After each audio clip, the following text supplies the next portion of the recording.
Hypocrisy. Hey, what's up, guys? Welcome to Law-Splaining the Interwebs. I'm your host, Nick Ricada of Ricada Law, a small law firm in central Minnesota who is 100% on time. When you're watching this replay and you're looking at the chat and they're all saying late and gay and all that stuff, this is the day where the chat lied. The chat was wrong. They were misleading everybody else. This show actually started 100% on time to the second. I expertly timed the starting of this show. Don't let the chat fool you. They've been planning this troll for years now. They've been getting ready for it. And when you go watch this chat replay, I'm just saying, I'm on time. I'm here. I'm on time. They're like, oh, we'll have 14 minutes or whatever. Nope. That's not what happened. It's not what happened. Let the record show. The evidence will show that I am on time. Anyway, that's what happens when you control the narrative. Look at me. I'm the media now. How's it going, guys? How's it going? We have some stuff to talk about today. We've got, I had to change the title of the video and I don't know if it worked. I changed the title and a little bit of the description because I got the throttled treatment. I was very naive and amateurish in titling this video. And so I used the C word in the video, and no, I don't mean cunt. I mean COVID. I used the COVID word in the video title, even though I'm not really talking about COVID very much.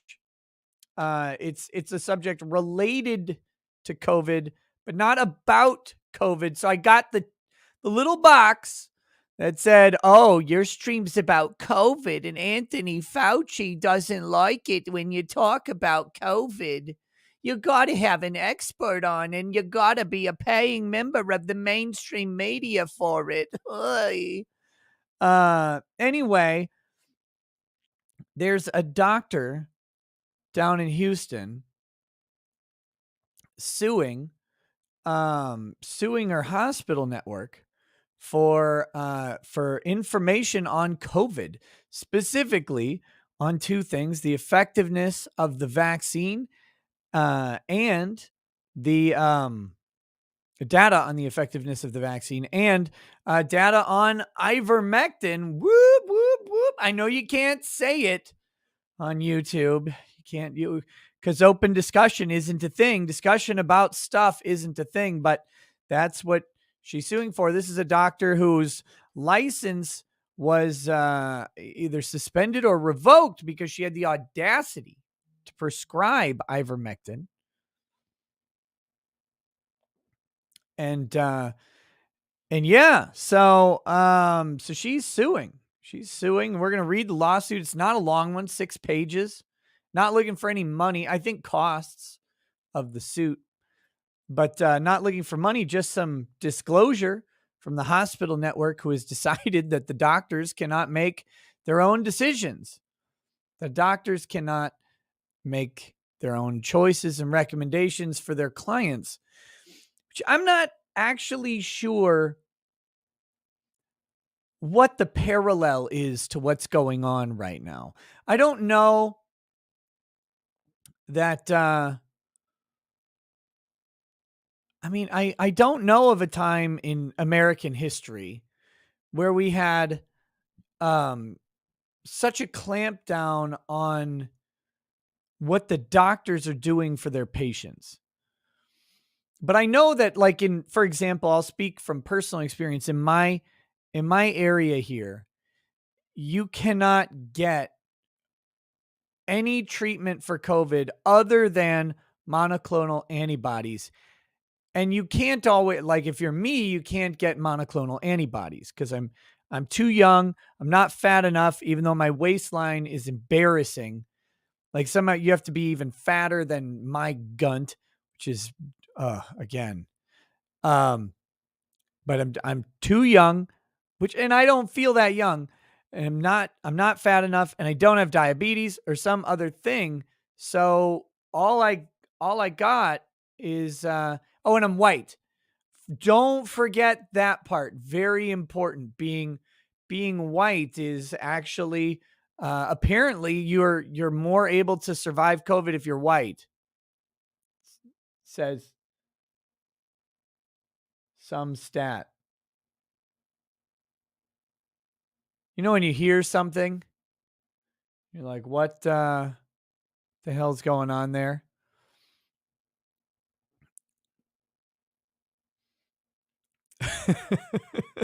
Attorney Tom's in the chat talking shit. Did you guys see his most recent video where he's out there falsely pretending to represent Dr. Disrespect? He's out there lying to the world that he is the attorney for Dr. Disrespect to the internet. This guy, Attorney Tom, he's liar, and he's out there misrepresenting, pretending to have a client that he doesn't have. He doesn't even practice that kind of law. He doesn't even do that. So, yeah, I just want to point that out. Okay, so we've got the doctor lawsuit. Then we've got this other criminal case that's just popped up. Seems like 5 months ago. Is there an update in Peggy versus EVS? Is there? Okay. 5 months ago, some police officers shot an 8-year-old girl in cold blood. In cold blood. Which is not actually what happened, but that's what I'm saying. And they have now been charged with the death of whatchamacallit, this girl. What am I checking?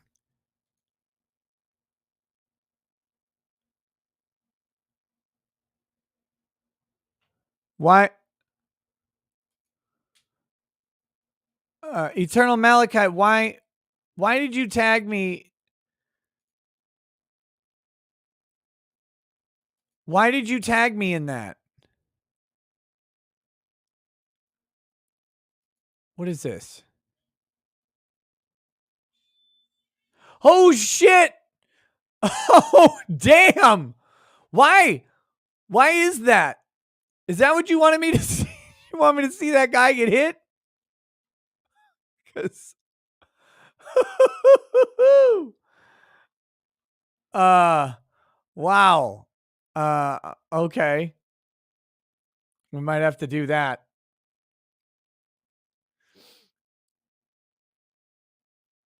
So very, very weird. I don't know why you sent me this weird trans thing with the look. You know what? No, we're gonna do this.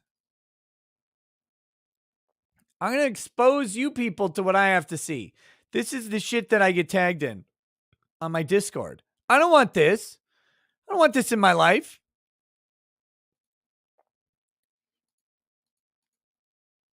Why do I have to have this? The hell is that? What is this?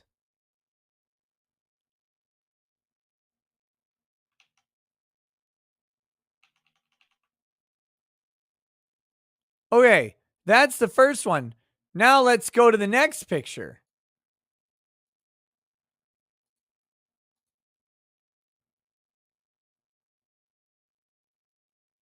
Yeah, look at that.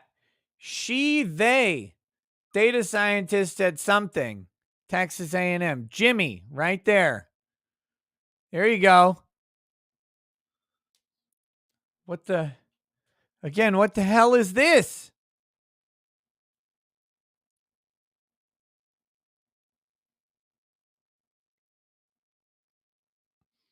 I don't get why I have to see this. And then I'm going to show you guys the other thing that I was tagged in. Whoops, hold on. Do this very, very carefully. It's super secret. All right, here's the other thing. All right, here we go. Whoops. I guess I should probably actually. Here's the video. Cam going to straight, bro. Damn. Shit. God. Oh. Wait. Cam going to straight, bro. Damn. Wham. Shit. Oh. One more time. Cam going to straight, bro. Damn. He's dead. He's got to be dead. You can't get hit like that. You can't do that. No. No, no, no. Shit.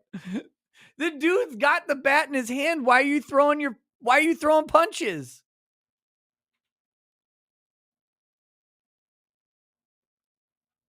What are you doing?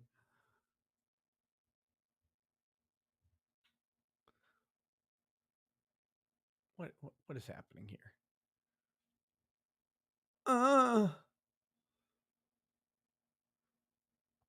Okay. So that's what we have. That's the show. Good night, y'all. See you later. Just kidding. I'm kidding, of course. All right. So we've got these cops back distracting me. Well, you think you could just distract me for a show? You think you could just direct the show in your own way by distracting me and getting me activating my ADHD almonds? You think that's possible? I mean, it seems to obviously be possible, but you think that is? Well, it might be. It might be. You may be able to distract me tonight. I don't know. There might be evidence of it happening. I do need to get these early super chats. Okay, so yeah, so these cops are charged in the death of this 8-year-old girl. We're going to take a look at it. Seems sus to me. Pretty sus. I don't know what's going on in the world. But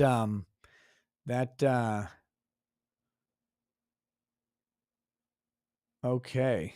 Yeah, we've got some serious super chats to read in just a second too. And then the final subject of the day, and I say final, the final titled subject, there's actually a bunch of stuff that we can go into. Microsoft buys Activision. Now, is there some giant legal angle to this thing that's really important, that it deserves a lot of commentary? Probably. Is that what we're going to do? No. Here's what we're going to do. We're going to go, hey, Sony.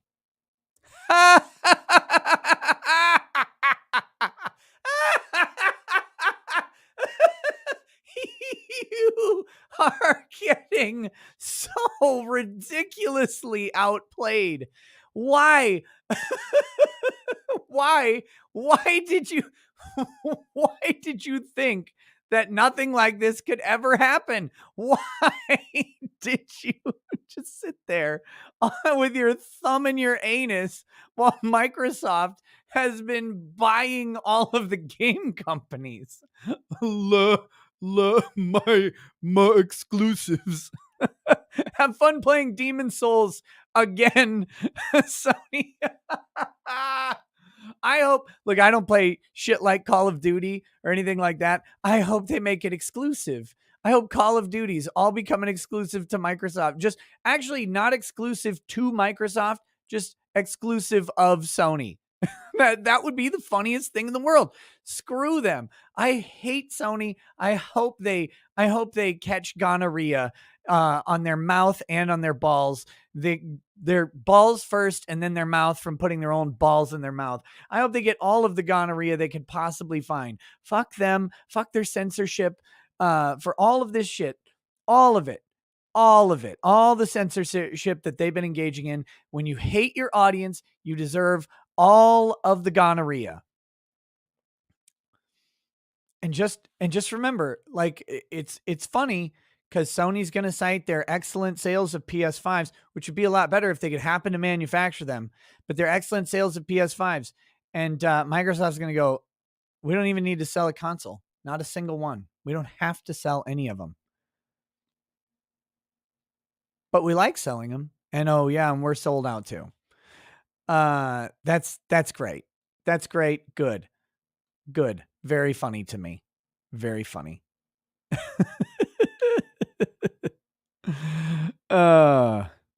Microsoft is just as bad, if not worse. You're cheering for Monopoly. It's not a monopoly. It's not a monopoly at all, but it is very, very funny. It's very, very funny. You can hate Microsoft too. I don't care. I'm going to laugh all the way to the bank.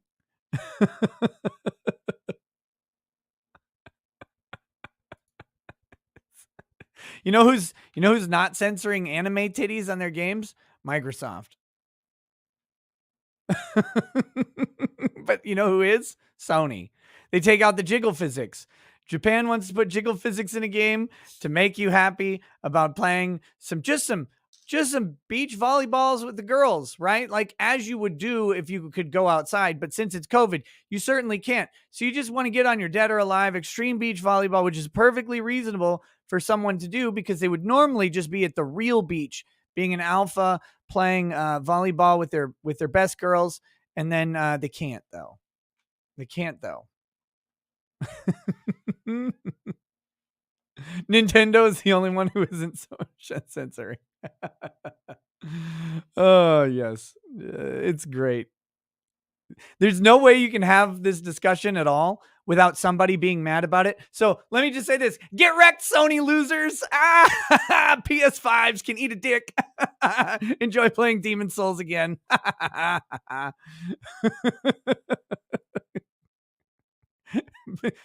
Use your 2 fallacies all day. My Microsoft does it. Yeah. The funny part is the only place anyone will ever find out if they censor would be Microsoft because you can't get a PS5. Suck it, Sony. People have been doing this Sony's so cool bullshit for years and years and years. Sony's the best gaming platform. Oh, I'm gonna play my walking simulator again.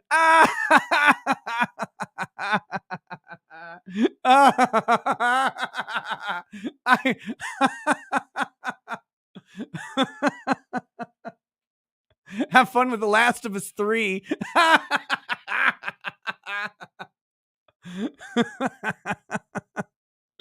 Okay. I can't take it. The console wars are so gay. And Sony, who for years has been talking about, and everybody's been praising Sony for how great they are at the console wars. They're getting absolutely blown out right now. They're getting reamed harder than Abby reamed Joel Cuckman or Neil Cuckman or Joel or whatever his fucking name was. I don't even know. It doesn't matter. I've never played that bullshit because my exclusives all look like trash to me. They're all garbage games. I don't care if you can like them all you want. People can like trash all day. Hell, people buy Dominoes still. Doesn't matter to me.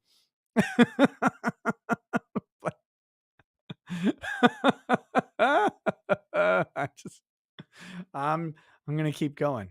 I'm gonna keep laughing at it all day.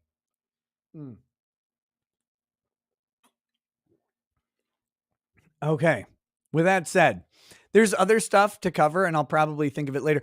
Oh, we're going to talk about how Sotomayor got cucked by Gorsuch a little bit. We're gonna do that because she's just a complete pussy, and she's terrible. Look, Sotomayor is. I don't know. It's like she's in the Supreme Court remedial class or something. So everything she does is stupid. So we're going to talk about that for a while later. And there's some other stuff. Maybe I'll look up this Comicsgate lawsuit, the Peggy Poulter updates in just a second here. Let me get the page loaded. I haven't been on Pacer in a little bit. Haven't been on Pacer in a hot minute. Oh, real quick. So Theodore Edgecombe's case was supposed to have a jury panel today and it's supposed to get live stream coverage after the jury is impaneled. But the jurors got doxxed by the court cameras today. Good job. The jurors were doxxed by Wisconsin, by the state of Wisconsin. That is who doxxed the jurors. Not not like Court TV or the media or anybody else or a live streamer. They were doxxed by the state of Wisconsin. And so the judge threw out the entire jury pool and has to pull another jury, and they're not done. They got through the preliminary questioning today, but then they had to call it. So tomorrow that will resume with jury selection, and then opening arguments are supposed to start after jury selection. So I don't know if the judge is going to run straight into opening arguments tomorrow. I think he probably wants to, because they're now behind. They're behind schedule. And we'll have to see. But so I think Cannabro's case is probably on the agenda tomorrow again, even though it is amazingly boring still. But Cannabro's case is probably on the agenda tomorrow morning. So if you want to watch the next day of Cannabro's case, that'll be tomorrow. It's very possible the state will be resting their case to tomorrow or the next day. So that's that. Where did this go? Shit. Okay, so that's a pretty big update in the Peggy Poulter versus Ethan Van Sciver suit going on here.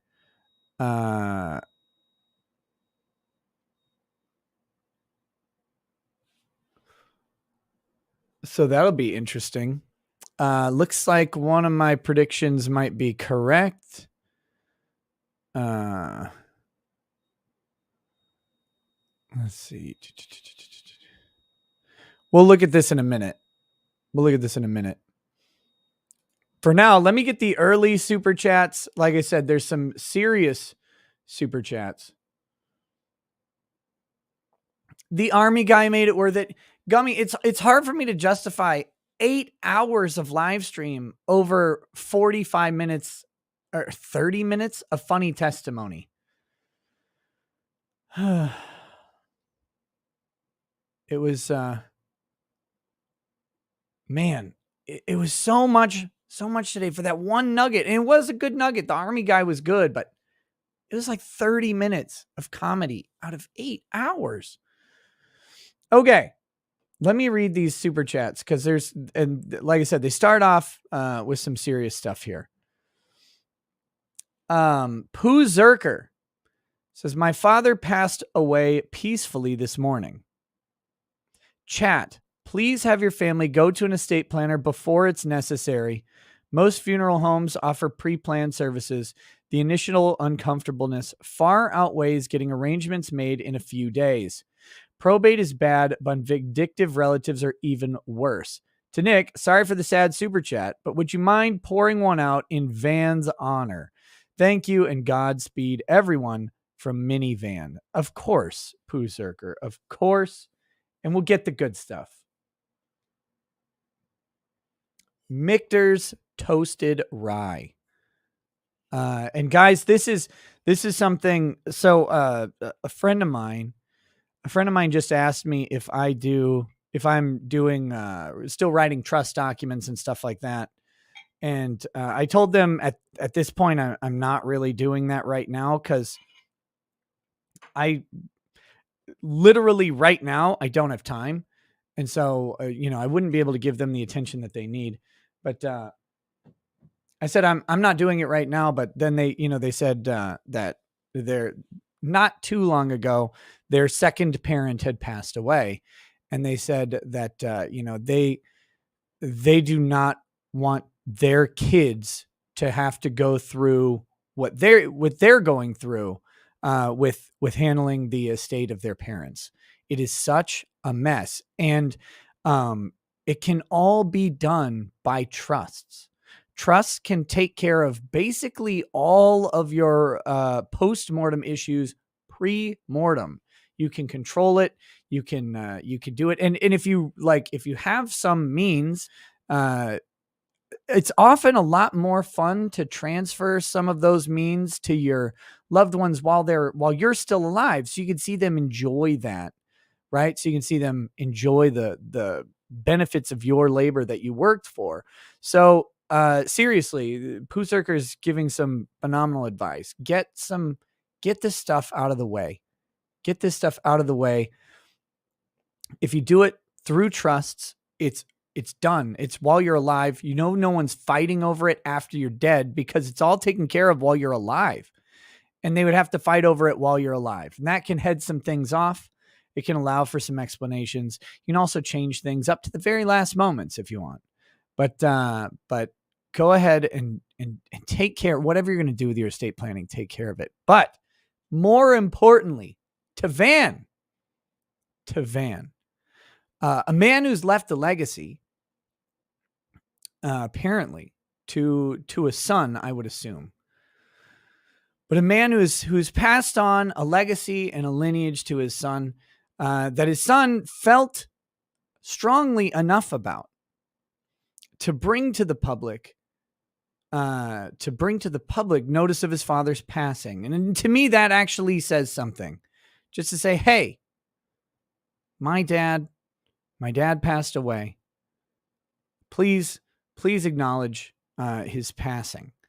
That to me speaks of a dad of effort, a dad of attention, and a dad worthy of recognition, of course, as all dads actually are. So to Van, who stuck around and left an impression on a son, and may that impression carry on to many Van's sons and daughters as they go forth into the world. Cheers.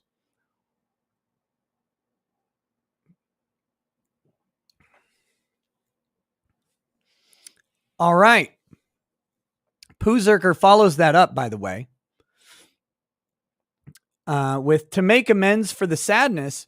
I went to the pub last night and saw a fat chick dancing on a table. I said, nice legs. The girl giggled and said with a smile, do you really think so? I said, chinks, chinks, you know the rest. Thanks, bud.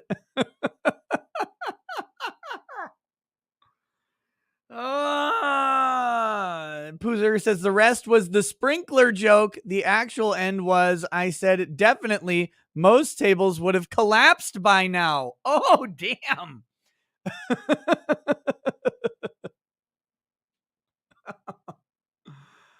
Oh. Okay. Very good. Thank you, Pooh for that. YYK71200 says Tim got swatted again. Yes, Tim Pool allegedly with a post-show swatting. Not sure the details of it, but he was swatted again. So people should stop swatting people. Thank goodness Tim seems to have, like, maybe the police will, oh, this is perfect. Now Tim actually can murder everyone in his house because the police will be like, okay. Boy who cried wolf. This is a master plan. That's the spice right there. Tim, if you do happen to murder everyone in the house, be discerning on who you eat portions of. I just want, look, to all the cannibals out there, you gotta be just like, you don't go to the grocery store and buy just a random steak. You look at the steaks and you choose which one you're going to take home and cook. So just make sure if you're going to eat somebody that you're eating the right somebody, especially if you're going to mass murder a bunch of people. That's setting up a selection. All right. If you got the selection, and look, if you just kill one person, they're stringy. That's on you. Okay. Mario Carter 13, Activision employee says, you're canceled. Bobby Kotick. That's a weird way to spell billionaire. There you go. So who's Bobby Kotick was the CEO of Activision. Is he the one getting sued or whatever? What? Can we talk about this? What's happening to my boy Führer? Führer plane defiler. What the hell is up with Führer? I got to know. I got to know what's up with my man Führer. Is he a good guy or is he a bad guy? I saw he had the Cosby room. Did you guys see the Cosby room thing?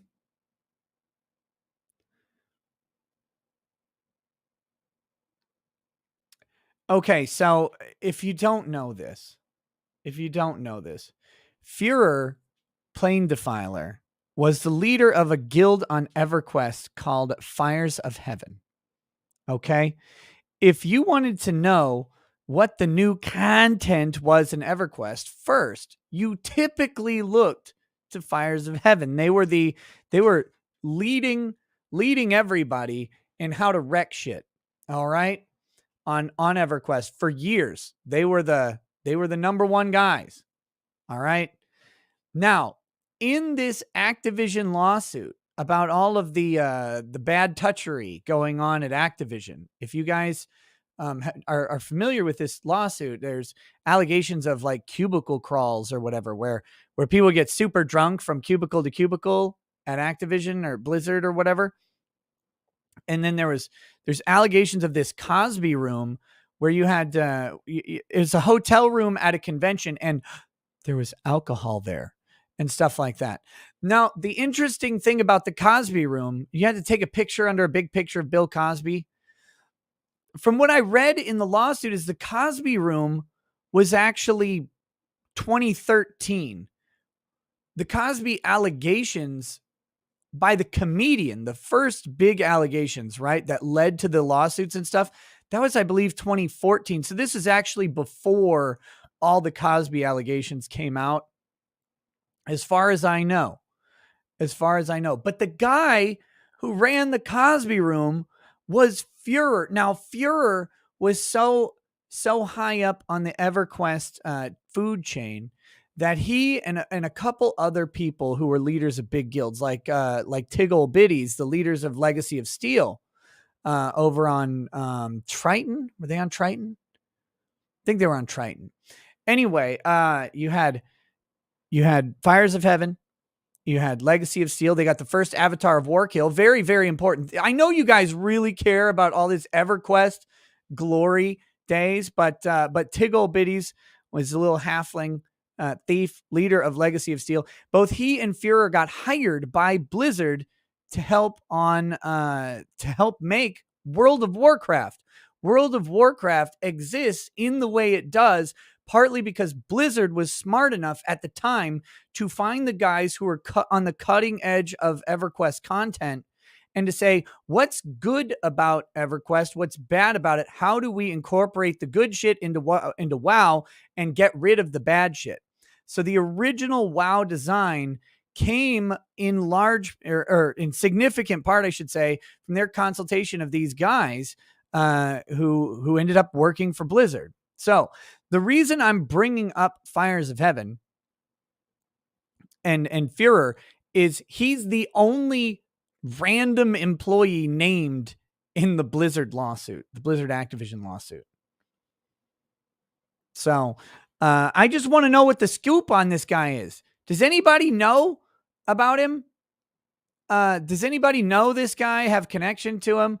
I would love to interview him. I swear his lawyers would probably scream no, but I would love to ask him anyway. Just want to know that. So if anybody out there has a way to connect me to Führer, let me know. I can't remember his real name.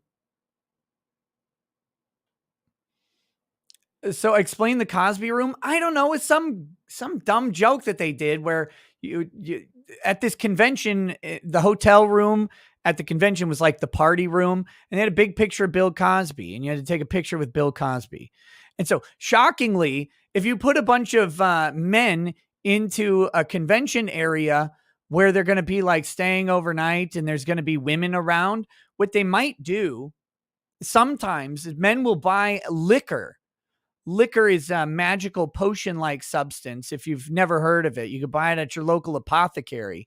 And they'll buy this liquor potion and they'll put it on next to the sink, maybe next to like a squirt or a lemon flavored beverage, and maybe like some orange juice or something. They'll buy multiple varieties of this liquor at the apothecary, and then they'll go to the regular drinkery stand and they'll buy some regular non-liquory drinks, and they'll put them together. And what the idea is that you pour a little bit of the liquory drink and then a lot of the non-liquory drink into a cup, and you swish it around and you hand it to a female. And sometimes when the female drinks the magic potion, she'll look at you and not think that you're a hideous, hairy monster that you actually are. And then she'll take off her clothes. I know this is new to some people, but that this is sometimes how men act. All right. It's rare, and that only in rare instances do men do this, but they do. And so since it's 2022, now what happens is when men try to convince a woman to take off her clothes, that is now very, very deeply offensive and must be stopped and punished at all costs. That cannot stand and cannot abide. You cannot do that anymore. And so that seems to be a part of the root of this lawsuit. And I'm not, you're gonna have trouble convincing me ever. I don't care how progressive we all want to get, that like just having some liquor and handing it to a female in the hopes that her clothes will magically fall off from the potion, that is bad. Now, of course, if you add stuff to it, like a drug or whatever, that's bad. That is unquestionably terrible. Roofies and shit like that are horrendous. But I'm just talking about the good old fashioned, here's the bad decision drink. Just go ahead and take it and you can make bad decisions. You want to know the name of your bad decision? It's Ricada Law. There you go. I still do this to Lady Rackets. Sometimes the potion still works, even though she's built up an immunity to it over the years. It's perfect. I can't believe that we're in an age where suddenly a man giving a woman liquor in the hopes that she will then make the decision to take her clothes off is bad. I can't believe we're there. What are these hideous, monstrous men supposed to do? Have you seen men? They're horrible looking in general. As a rule, as a class, they're gross. You've got to lubricate the mind a little bit.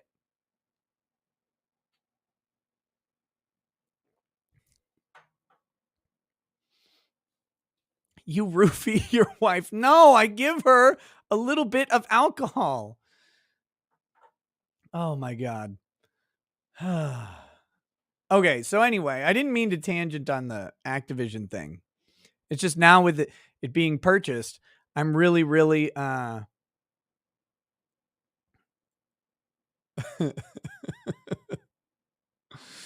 I'm really, really, it just, sorry. The nerdery is going to flow out. It's going to flow out. I want to know what's going on here. I want to know the crimes of Führer, who was lovingly referred to by Tiggle Biddies in a Legacy of Steel post years ago. This is so gay. He referred to him as Führer Planefugger-Upper. Great lines. All right. Anyway, I want to know who's in on it. Poozerger says, thank you, Nick. Be kind to all, but remember, you can't tithe/give charity if your house is in disarray. Thanks again from one rando to another. Hey, thank you, Poozerger. Wait. Aaron H says, you have 14 days. If after that time the plane is not properly tuned, I'm deleting my characters and canceling all of my accounts. The rest of my guild will follow suit. Did Führer post that? I seem to remember that. Oh my God.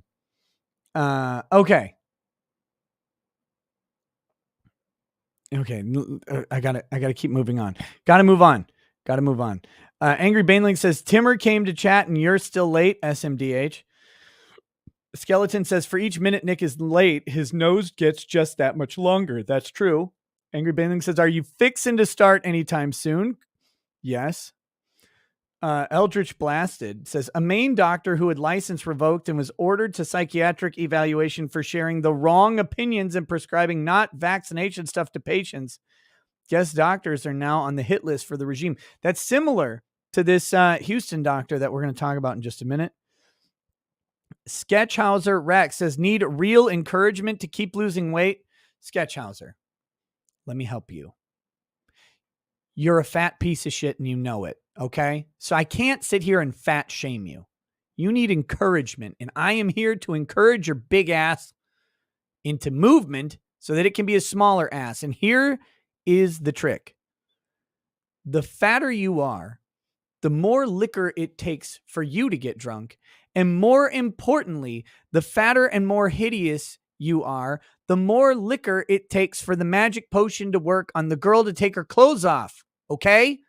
And eventually it's too much liquor and she just dies, which means that if you are, listen to me, this is science. If you are past a certain level of gross fucking fatness, you have to give a chick enough liquor that she would actually die before choosing to sleep with you. That is how hideous and disgusting you might be if you don't get your ass off the couch, get on a goddamn treadmill, a bike, whatever you need. Lay down on a sled and pull yourself through the snow like a fucking manatee, you damn ham beast. And have someone wax your hairy, disgusting body while you're at it. Get out there and get little. What is up with these people? You got to get little right away.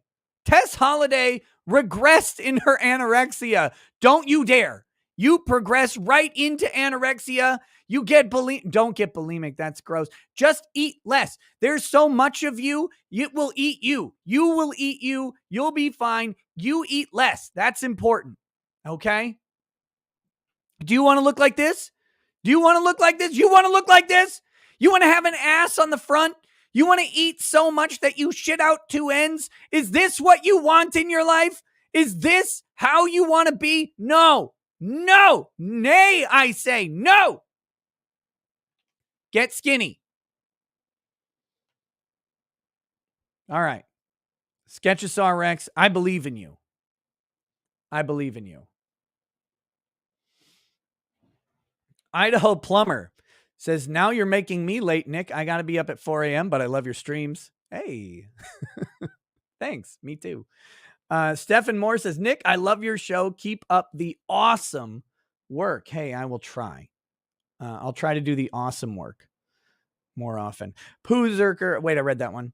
What do we got here? Mystery Guest 01 says, Rick Nikita, I want to give you all my money. Is Super Chats the best option? And then says, Mystery Guest 01 says, strawberry them they cake. Look, Super Chats are a great option.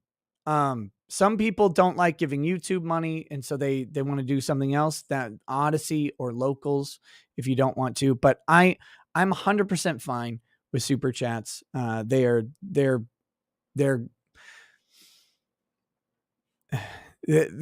are intangible benefits that come from the Super Chat as well. Like, I might be eligible for some closed beta stuff on YouTube, stuff that would be helpful in the production of the show and shit like that. So I don't, some people are like, oh, don't give on Super Chats or whatever. That it's your choice completely. None of it bothers me.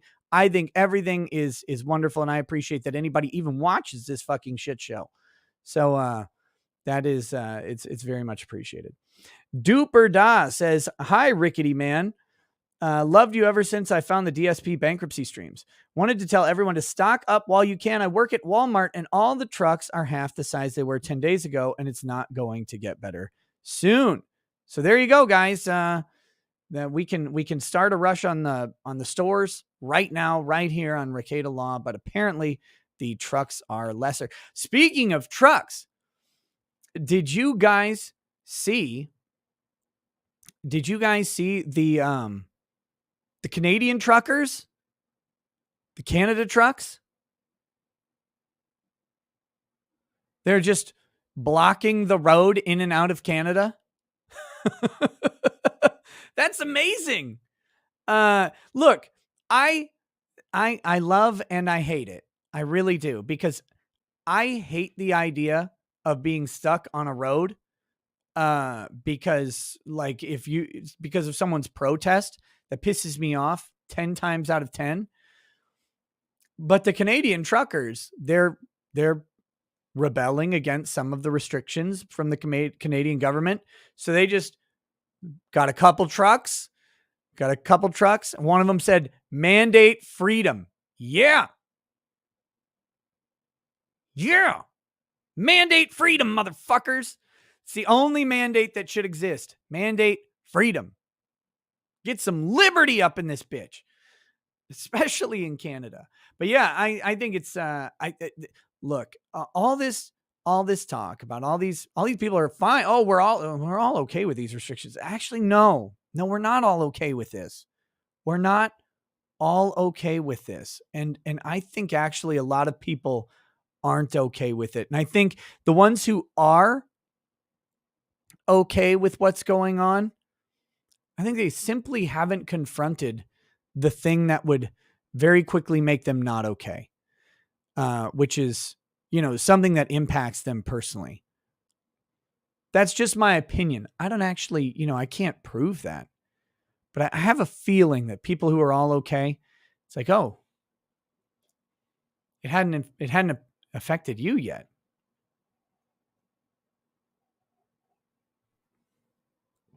Bob Johnson says, are you accidentally endorsing unions? I know trade unions are against mandates. Let me be very clear. Unions are not the problem. Unions are the problem in our country for a couple reasons.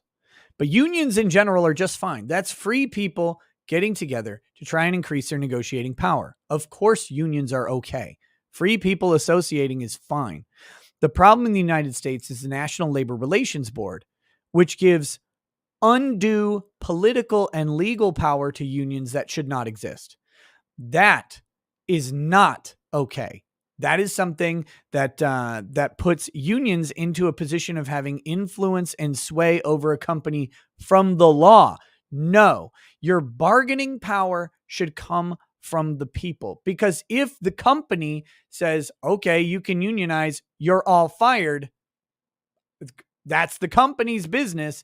That's the gamble of collectively organizing, right? Is that the company goes, okay, now I know who to fire. You, all y'all. Just go. We can hire some day laborers from Home Depot or whatever. And yes, Chance says most unions aren't voluntary. That's the other issue with what unions have become, is that they, and again, this comes in part from powers granted through the National Labor Relations Board and the fact that unions are given this status, a legal status of existence. That's not how it should work. That's not what should happen. So yeah, there's no, I'm not endorsing unions generally, because the way unions function right now is terrible. But I can envision a place in freedom where unions are fine. We don't have that. We don't have that at all. Okay, next. Cringe Lord says, isn't all these studio acquisitions flirting with antitrust? Also, when is the F and Vic appeal decision? Could be tomorrow. Or it could not be. Wait, no, could be Thursday, not tomorrow. Bob Johnson says, just make sure you know the difference between private labor unions and public unions. Huge difference. Oh yeah. I'm fully opposed to public unions, by the way. I'm 100% opposed to a union advocating for more taxpayer money. I don't buy that at all, because the main problem with public employee unions is that the public employers, they're not motivated in any way to negotiate. They're using someone else's money, right? That doesn't make sense to me. Plus, the government should be following its laws. The government should be following fair hiring practices and stuff like that. And it shouldn't take a union to solve it. So that's that. But the Vic decision could come on Thursday or the next Thursday or the next or the next or the next. We really will have no idea. It'll just happen one day. But is Microsoft flirting with antitrust? Maybe. I don't know, though, because game developers, I rarely buy AAA titles at all. So Microsoft buying all the AAA developers, there's still a lot of competition. So I don't know what level of competition needs to exist. If Microsoft is the only AAA developer because they literally bought every other studio, is there still sufficient independent competition? I think maybe. The other thing is Xbox isn't engaged in anti-competitive practices. Like you can play these games, the Xbox Cloud or whatever, you can get it on Android if you want. And there was talk of Xbox hooking up with Nintendo for it. That'd be funny. But we'll see. I mean, they could turn anti-competitive, sure. And we'll see what happens. Maybe they will. Lee Nicholas says, Nick, have you seen the videos of Alex Stein at the Dallas City Council meetings? Video titled, Please Help Me Get My Wife's Boyfriend Out of Prison is so goddamn funny. It's on the YouTube channel, Alexander Television. I took a peek of it. Yeah, he's a pretty funny guy. He's pretty funny. S. Asp says, came back early from Vegas, sick as a dog on Friday. On day 5 of horse paste, pool cleaner, phenofibrate, Z-Pack, Pepsid, and I feel 100 better thanks to Molly James, MD. There you go, S. Asp.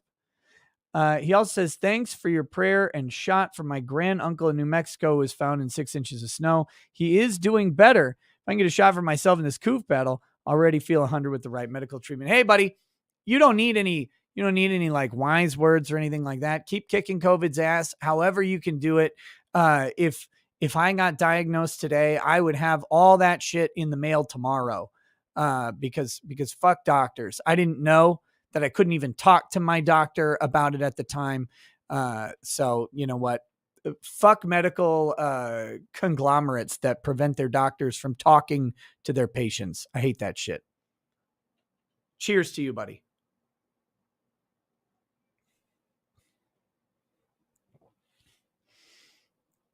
We the Rabble says, on the topic of swatting, would it be possible to deputize a member of security contact to confirm SWAT requirement, head them off at the pass? I hate that cliche. I mean, kind of.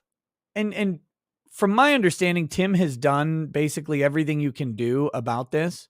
Contacting local PD, letting them know who you are, why you're likely to be a victim of this internet crime of swatting, all of that stuff. But at the end of the day, if police get a call that says there's 2 dead people, or however many this time, last time it was 2 dead, and the further threats of harm from the gunman, they're probably just going to respond to it. So how it's handled, I don't know how this one was handled. The last one seemed to be handled pretty peaceably, mostly due to timing. The fortunate fact that someone was outside when the police arrived and they were able to talk to him. I don't know what happened this time. It's hard to say. But there's not really anything you can fully do to mitigate that. It's just the police response. They're going to be justified if they think the call is valid. Samuel says, I'm actually playing EQ now, listening to your show in Triton. Oh, in Triton on Povar. We're recruiting. Oh yeah, they were on Povar. Not Triton was a guild. Hey, my buddy was in Triton, I believe, for a little bit. Dunrick, Samuel, do you know Dunrick? Or do you remember Dunrick? He was a paladin in Triton. Very cool. Povar is where Legacy of Steel was. Triton was one of their competitors. Samuel, if you know Dunrick, let me know. Pyromania says, Nick, I will trade you coof symptoms in a heartbeat. You no longer like fried foods, but I can no longer feel the burn from capsaicin. I feel your pain. So cheers to us, I guess. Damn. Damn. Oh, you joined in 2015? He was probably done by then. Tiggle Biddies equals Jeff Kaplan. He left a couple months ago. Alex Afrasiabi had all the allegations against him and came from EQ with Kaplan. Yeah, Alex, I think, is the that's Führer, right?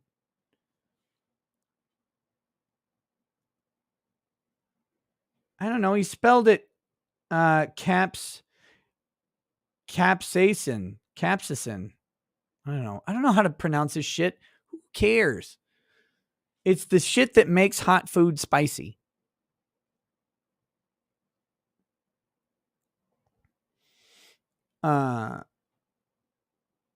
Yeah, the real risk of the not being able to feel the burn of the spicy food is like, look, when I ate the ghost pepper or the Reaper pepper on stream, I mean, it was hot, but it was fine. It wasn't that big of a deal. When it hit my intestine, I wanted to die. Not the poop burn, not the ring of fire. Look, I have a tempered anus from years of spicy food. That doesn't bother me. But when it hit my intestine, I thought I would need to go to the hospital. Not the exit, the entrance to the intestine from the stomach. It was, oh my God. I have not felt pain like that in a very, very long time. Renal Ryan says, if Canabro is looking at you like a hot dog or a hamburger, you might need to lose weight. Roxanne Shimsky, thank you for the donation.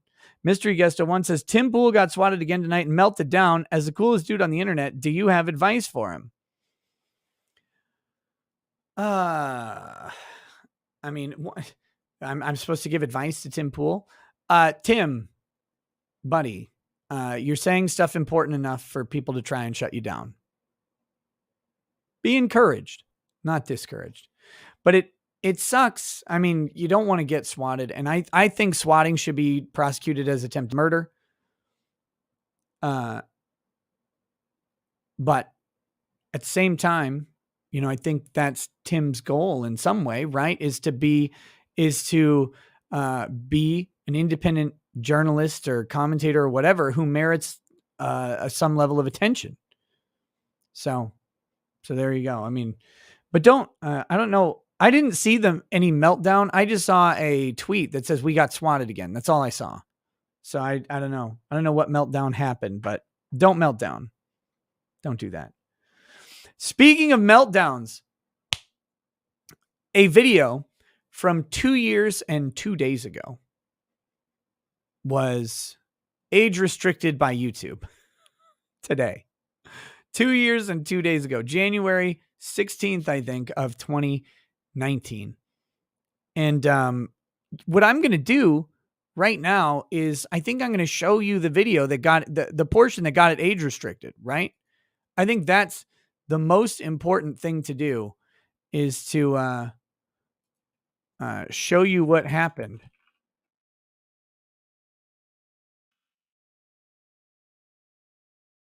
And let's see. Let's see if I can find this.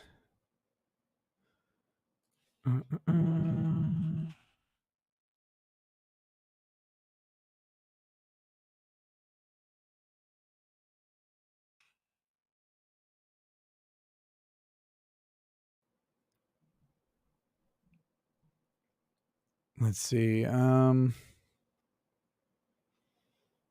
I got to find it.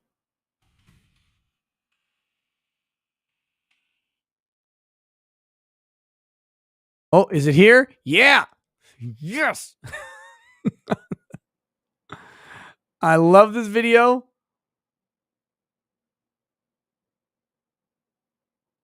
Are we going to see it? Where is it?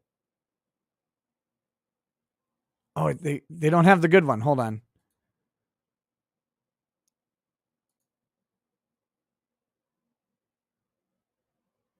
Oh God, I bet this video all around is great. We might have to.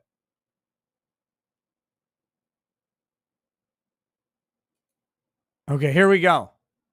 I've got it. Unmute. Let me share this screen with you. Share that. Oh, yeah. No, not that. Share. That was the wrong screen. Here we go. All right. This is what got my stream from 2 years ago age restricted. This is an oldie, but a goodie. Here we go. Here we go.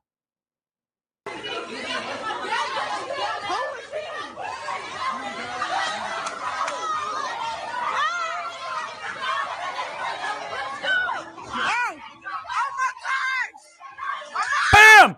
Oh my goodness! Did you see it? Lights out! Whoa!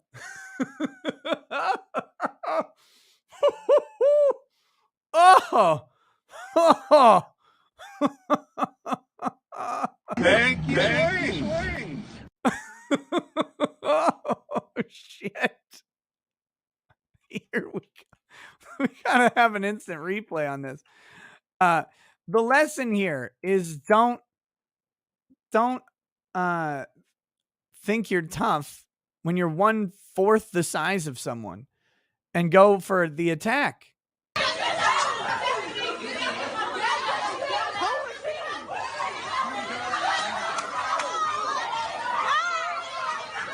Okay, what I want you to pay attention to is prior to the hit, she's going to come up and put her hands on him before he shoves her.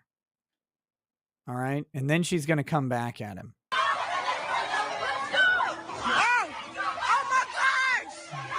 Wham!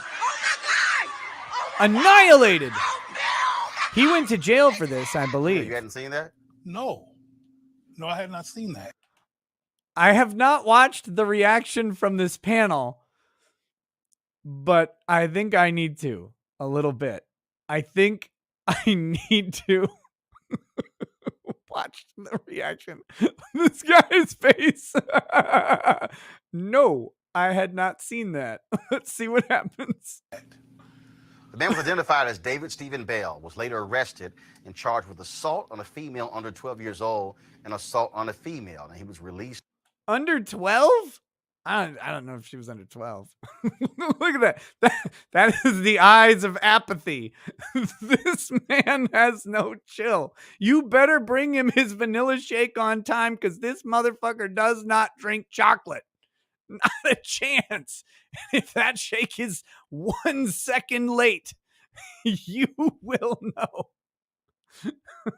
Hours later, after posting bail, police are investigating Bell. He could face up to 445 days in jail for the misdemeanor charges. These were just, it's like you decide to wade in the center of these young women and just cold cock a 12-year-old girl.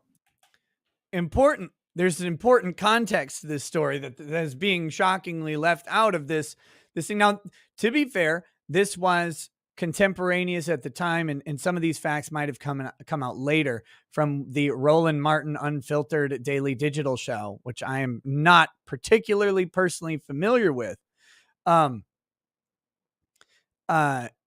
These people were these young juvenile females were accosting his family, and in particular his daughter.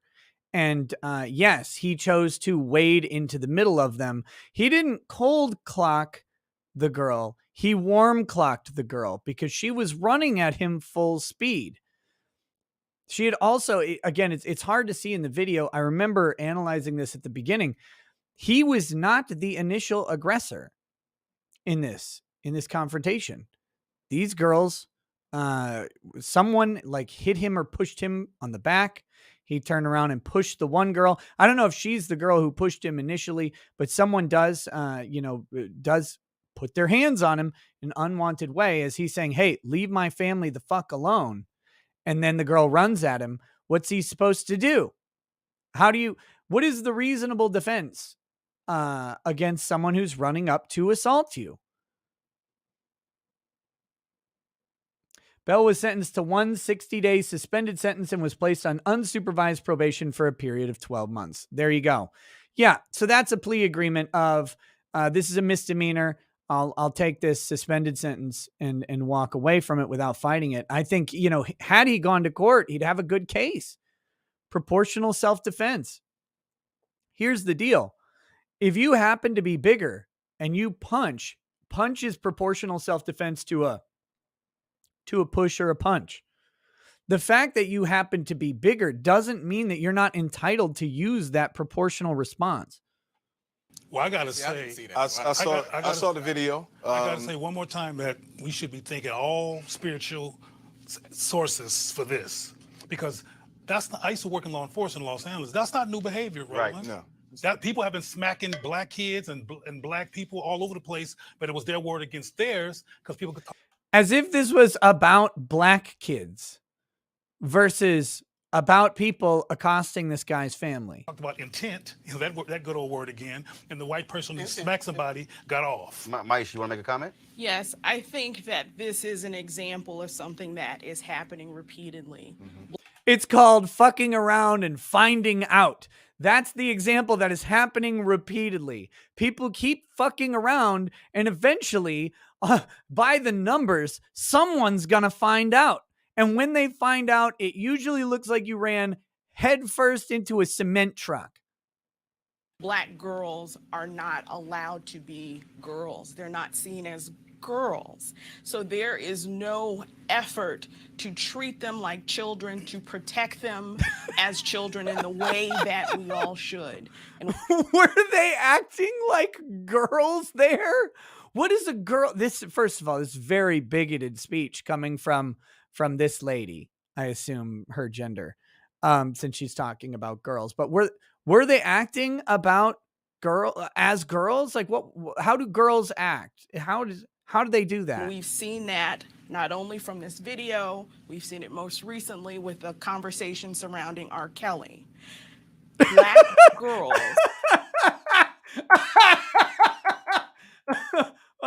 R. Kelly, the face of yellow supremacy.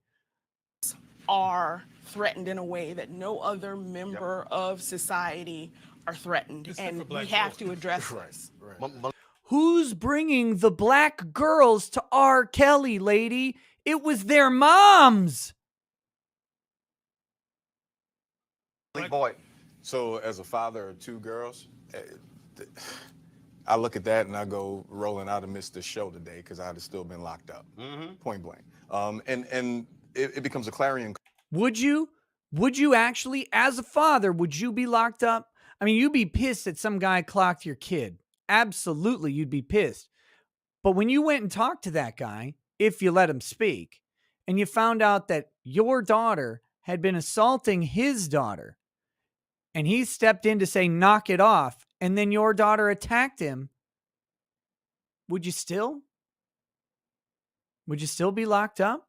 Are you doing your job as dad? Sometimes your kid fucks up and you take your kid's side, but the scope in which you take your kid's side changes. Call to the men in the community. To your point, Maisha, we need to cover everything. That was a man in the Black community. Girls, black boys, the whole nine. At no point should any male swing on a female at any age. Grandmom, aunt, auntie. Firm disagree. Equal rights. Equal rights now. You attack somebody, I don't care what color, gender, whatever you are. You get the proportional response that you fucking deserve. Stop this shit. Stop this. Stop teaching girls that they can hit men. Stop teaching them that it's okay for them to hit men because the men won't hit back. Stop it. Because one man will hit back. And that's all it takes. Whatever, it doesn't matter. More importantly, the question is going to become, yes, we're going to go through this prosecutorial scenario, but what do we do as a community, especially that community, to protect those girls and that community moving forward? How about try telling them not to be fucking terrible? How about working on that? Not a parent in sight, by the way. Those girls are 12. Those girls are 12 years old hanging around a mall. No parents around. Now, look, I'm not I'm not for full-on parental supervision, but I don't remember just being left alone at a mall at 12 very often, ever. I'm just saying. Troy JT says, so if a 5-year-old runs up to you and slaps you, you're going to punch him in the face with all your strength? No, I'm going to kick him. Punch would be way too low, bad angle. I'll do a nice side kick right to the neck. And I do recall when I was a teenager, I went shopping with my parents. It was my mom, my dad, and it was just me, just the three of us. Brothers and sisters were at home. And there was a grocery store, Kroger, and there was a drugstore right next door. And I was coming from the drugstore. My parents were in the grocery store. And so as I was walking to go into the grocery store, heard two white guys say, we should go get that nigga. Oh my goodness. And I was like, what the hell? Yeah. So I, go inside. And so my parents were like in the meat section. And so I tell my dad and my mom what happened. My dad's like, say what? Yeah.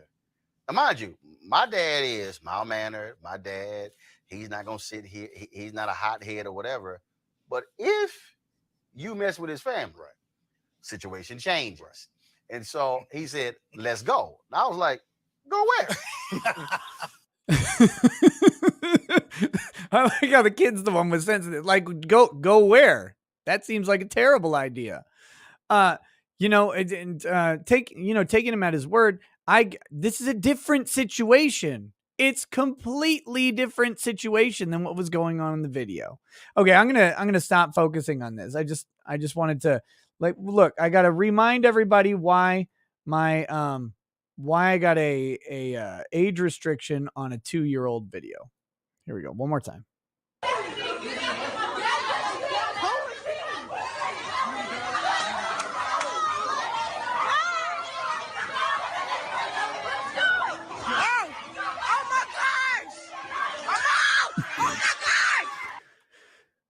Not recommended.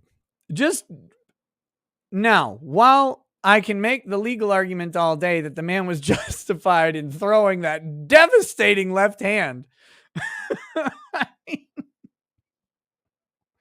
I can make the legal argument. I cannot actually endorse that activity. The better option for him, honestly, was to leave. That's the reality. The better option was to leave. And if you think about it, had any of those girls had a knife or anything like that, he could have been in real danger from them, not just the pretend danger that he ended up in. But the better option, look, even if you're justified in doing something like that, the better option is the Miyagi-Do tactic. No be there, right? It really is. And so I am obviously not endorsing violence. What I'm saying is that this type of violence is a predictable response to being attacked by a group of frankly teenagers. I mean, she happened to be 12. Are all those girls 12? Some of them look a little bit bigger, but that is the expected outcome. So everybody in this situation should not have done what was done. The guy was criminally convicted. You don't want that shit on your record. What happened? Well, I grilled a girl, who was rushing at me, but it was totally her fault. Oh yeah, how big was she? She was 12, buddy. That type of stuff. You got to be, you should not be engaging in violence. Plus, if you're a grown ass man, being engaged in violence is just a recipe for either a jail sentence or a real injury. So, for all of that.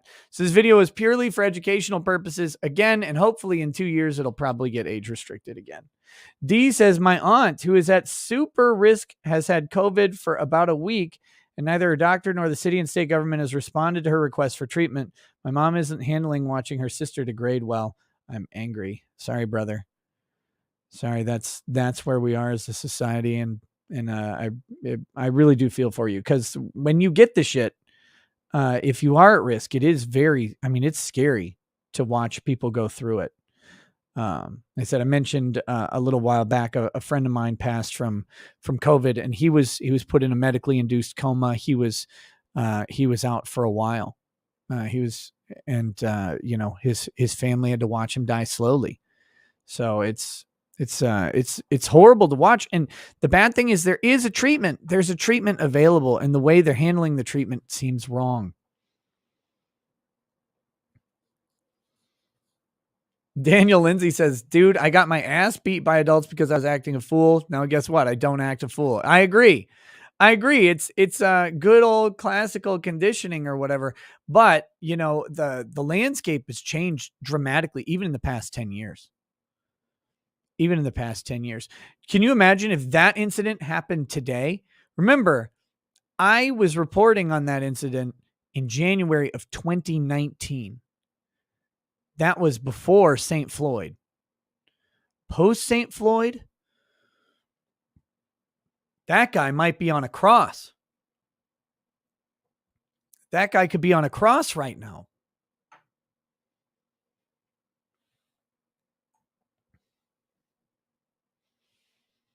So, I really do need to make a paladin in Diablo 2 called St. Floyd, since they made the paladins black. Ponton 21 says, my money is on the old guy who snuck in being the swatter. Seems like he was casing the place, quietly learning details. His cover story was outrageous. Should have taken it more seriously and definitely should investigate. I don't know anything about the old guy who snuck in. I don't know what that is at all. It's in relation to Tim Pool, but I'm not familiar with the lore there. Look, I don't watch political commentary videos or news videos outside of very, very rare circumstances.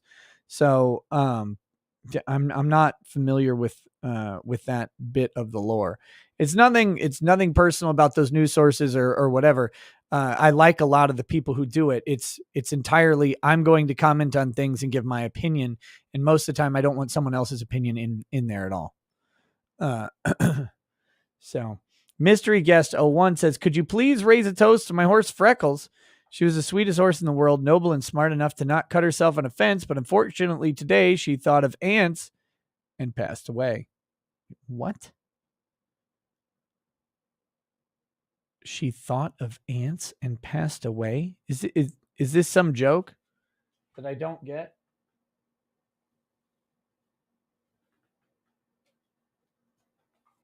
The answer, of course, is yes.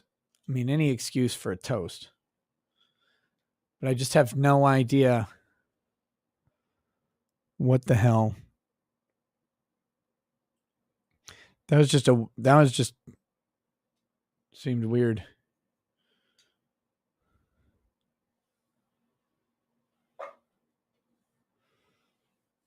So, to Freckles. Weird.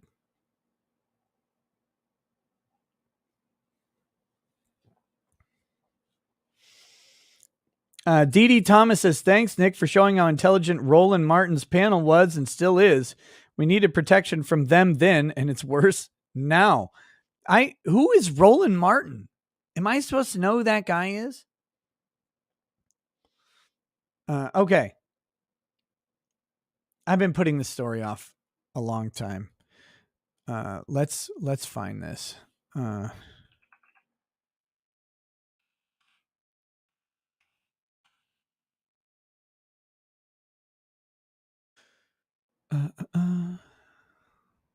Here we go. This story was sent to me, not like to me personally or whatever, but it was from Epoch Times is where I saw the story. So I want to give them credit, even though I'm not going to pull up their article about it. But this is where I found the PDF for the suit and where I saw it was from Epoch Times. I know some of you may be fans of Epoch Times. I get their email and usually just delete it after reading the headlines. But today they had this one, which was kind of interesting. So let's take a little gander. Wait, I'm going to do this. I can do this better. Can't I?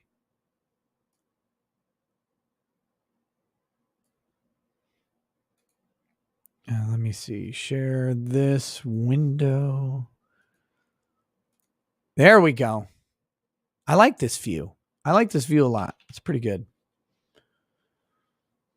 Tim Pool had a breach of security and an unauthorized person was on his property. Not a second swatting from Tim Pool IRL livecast today.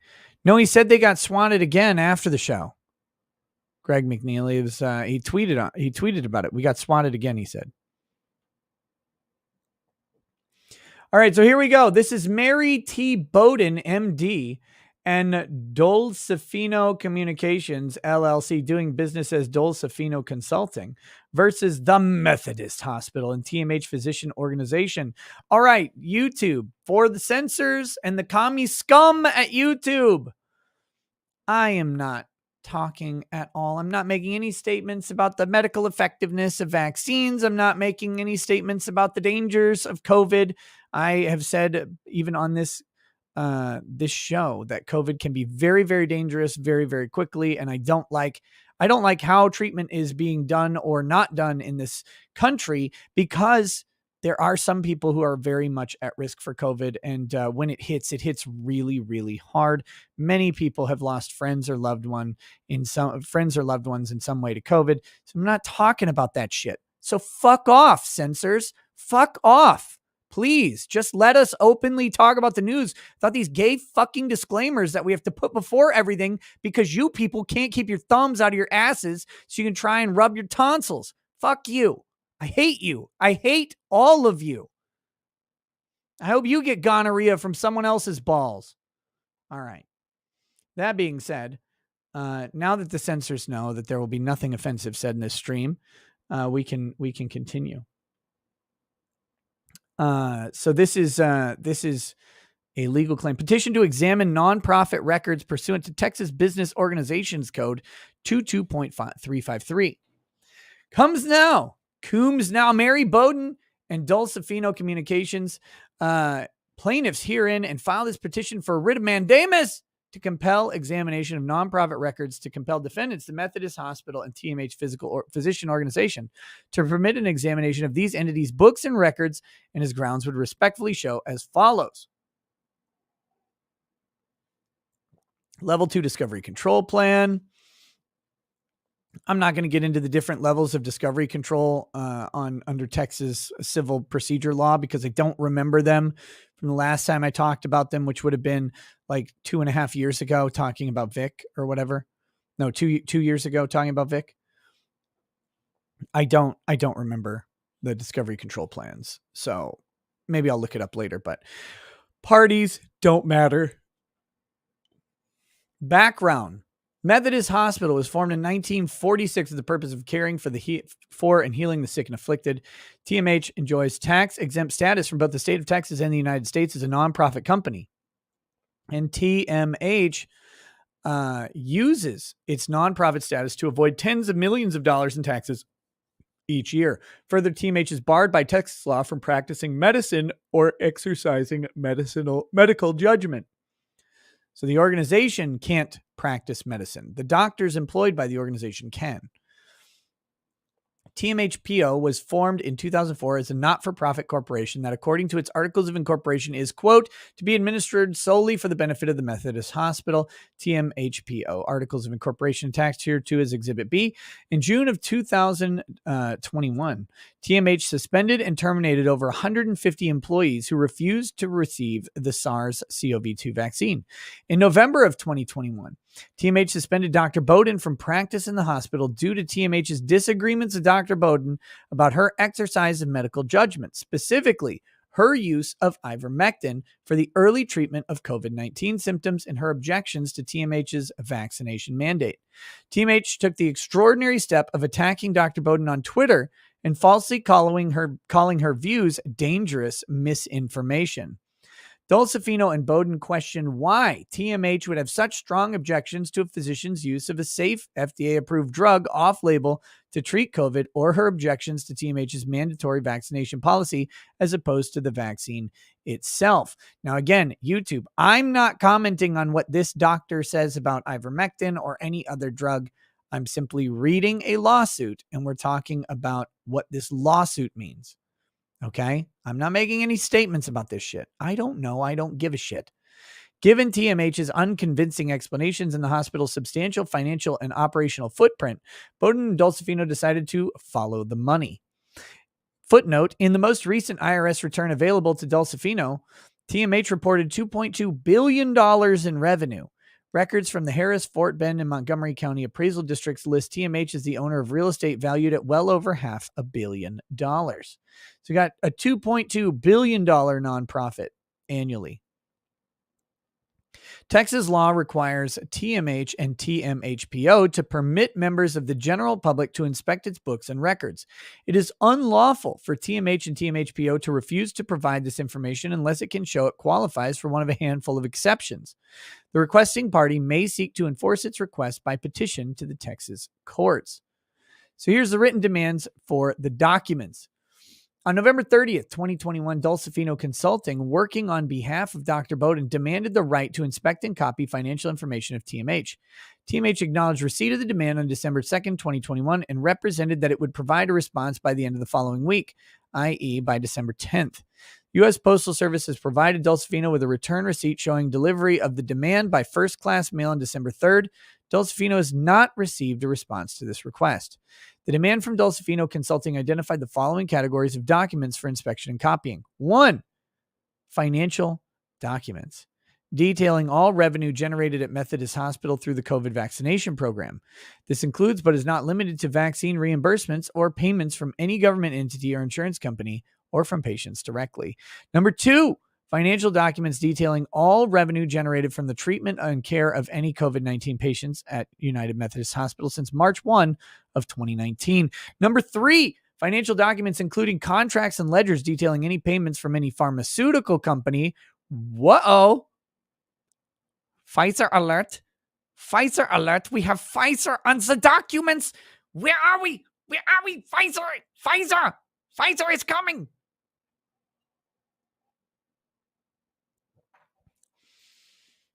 Or use of a specific drugs for COVID-19 patients since March 1st, 2019, including vaccines. Current compensation and identities of the top 10 executives of Methodist Hospital. Any additional 990 tax returns filed by Methodist after the 2019 tax returns. Your 990 is your tax-exempt tax return form, I believe, if I'm not mistaken.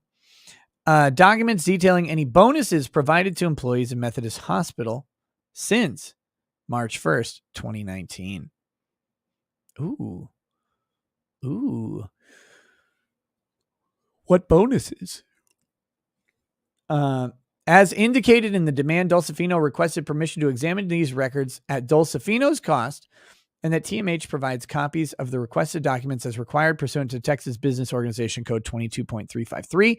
A true and correct copy of the demand is attached here too and incorporated by reference. TMH has not responded to Dulcifino's demand, thereby refusing to allow the examination and provide copies as requested by Dulcifino, and defendants continue to refuse Dulcifino the exercise of this right. On December 27th, Dr. Bowden demanded the right to inspect and copy financial information of TMHPO using the assumed name Houston Methodist Physician Organization Group. Dr. Bowden's letter demanded access to as well as copies of, quote, any and all financial records pertaining to the response of Houston Methodist to the COVID-19 pandemic at the Texas Medical Center downtown San Jacinto, St. Catherine, St. John's, Clear Lake, Sugar Land, West Houston, Willowbrook, as well as the Woodlands locations. This request includes any records that may fall outside the scope of itemized billing but are financial in nature and are public by law. Because TMHPO's sole purpose is to support TMH, TMHPO will almost certainly have documents related to TMH's response to the COVID-19 pandemic. As indicated in the demand, Dr. Bowden tendered payment for TMHPO's costs in conjunction with the requested access and copying, meeting the payment requirements pursuant to the code. A true and correct copy of the demand is attached here too. So she paid already for the costs of doing this because it's required by the code. Because what they don't want is like 5 million people lining up and all demanding copies of all of the documents at the cost to the nonprofit, right? That'd be a way to shut down a nonprofit. TMHPO has not responded to Dr. Bowden's demand, thereby refusing to allow the examination and permit copying as requested. And TMHPO continues to refuse Dr. Bowden the exercise of this right. Costs and expenses to enforce the right to examine the books and records TMH and TMHPO. Bowden and Dulcifino have incurred and will in the future incur costs and expenses, including the cost of filing and prosecuting the suit and fees to the attorney whose name is subscribed to this pleading. No adequate legal remedy. They have no other adequate legal remedy to compel TMH and TMHPO to permit examination of the named nonprofit records. So they request that defendants TMH and TMHPO be cited to appear and answer this petition for a writ of mandamus. That on final hearing, a writ of mandamus issue commanding each defendant and each of their officers, employees, agents, and servants to permit plaintiffs or plaintiffs' designated agents to examine the books, records, minutes, and documents described herein, make exact copies, and that defendants be ordered to pay plaintiffs' costs and expenses, including costs of suit and attorney's fees, and such other further relief be granted, which plaintiffs may be justly entitled. And that's filed by Stephen J. Mitby, an attorney in the Woodlands. He's the attorney for the plaintiffs. So it's an interesting lawsuit. I don't know why it's a writ of mandamus. I'm not criticizing it. I don't specifically understand why it would be a writ of mandamus. Is that what's in the law? Let's see. Wonder if I can look this up real quick. Oh, where the fuck is the? It's okay. Texas Business Organization Code. Here we go. Let me copy this. See if I can find it real quick.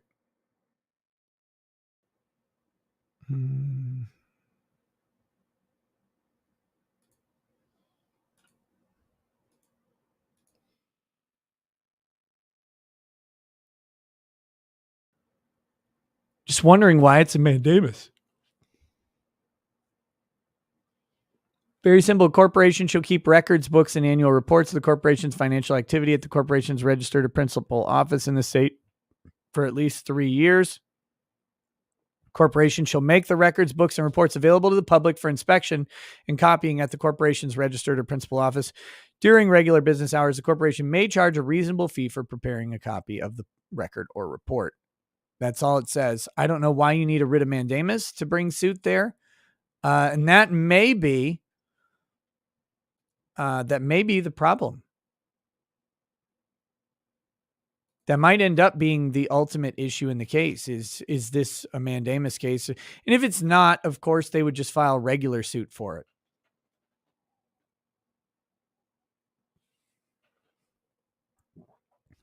Is Nick trying to kill us? Yes. But why do you ask?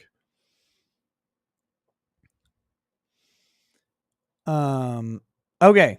Couple more super chat. But I wanted to bring you that story, right? I wanted to tell you about this lawsuit that's going on.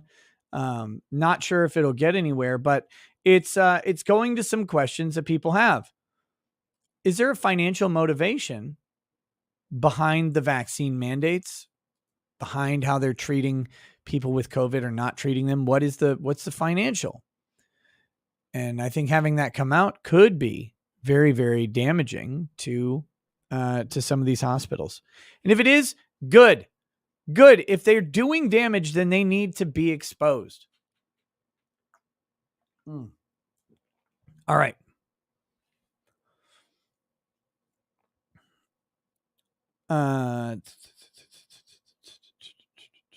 RJH voiceover and audio says, "Hey, Nick, do you know any good DWI lawyers in North Carolina? If, say, hypothetically, my idiot father crashed his motorcycle while drunk and has an April court date, keep up the good work and remember, no German shepherds." RJH voiceover and audio. There's only one lawyer I know of in North Carolina, and I would say avoid him at all costs, and that is T. Greg Doucette. Other than that, frankly, I don't know anyone. Although if your father is desperate for a lawyer, hypothetically, and wants one and happens to be black, he might be able to hire T. Greg for the price of a daishiki. That is possible. If he's white, and he wants to hire T. Greg Doucette, he may also be able to do it for the price of a daishiki, to be honest. But I personally wouldn't ever put my fate in that weirdo's hands. All right, Mikey P78, but seriously, don't drive intoxicated. Mikey P78 says, "Nose turned 35 yesterday, went full boomer. Just want to thank you and mostly chat for keeping a single pops of 3 sane. Stay late and gay. P.S. Where's my Vic news? Rip Kintaro Miura, creator of Berserk. Whew! Single dad of 3 at 35, man. You are a brave, brave soul. Keep doing the work, buddy.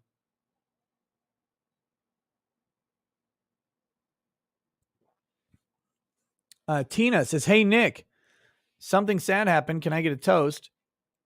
And now that you can make rational judgments, you want to go back to my place, and I call it the Cosby. So, Tina,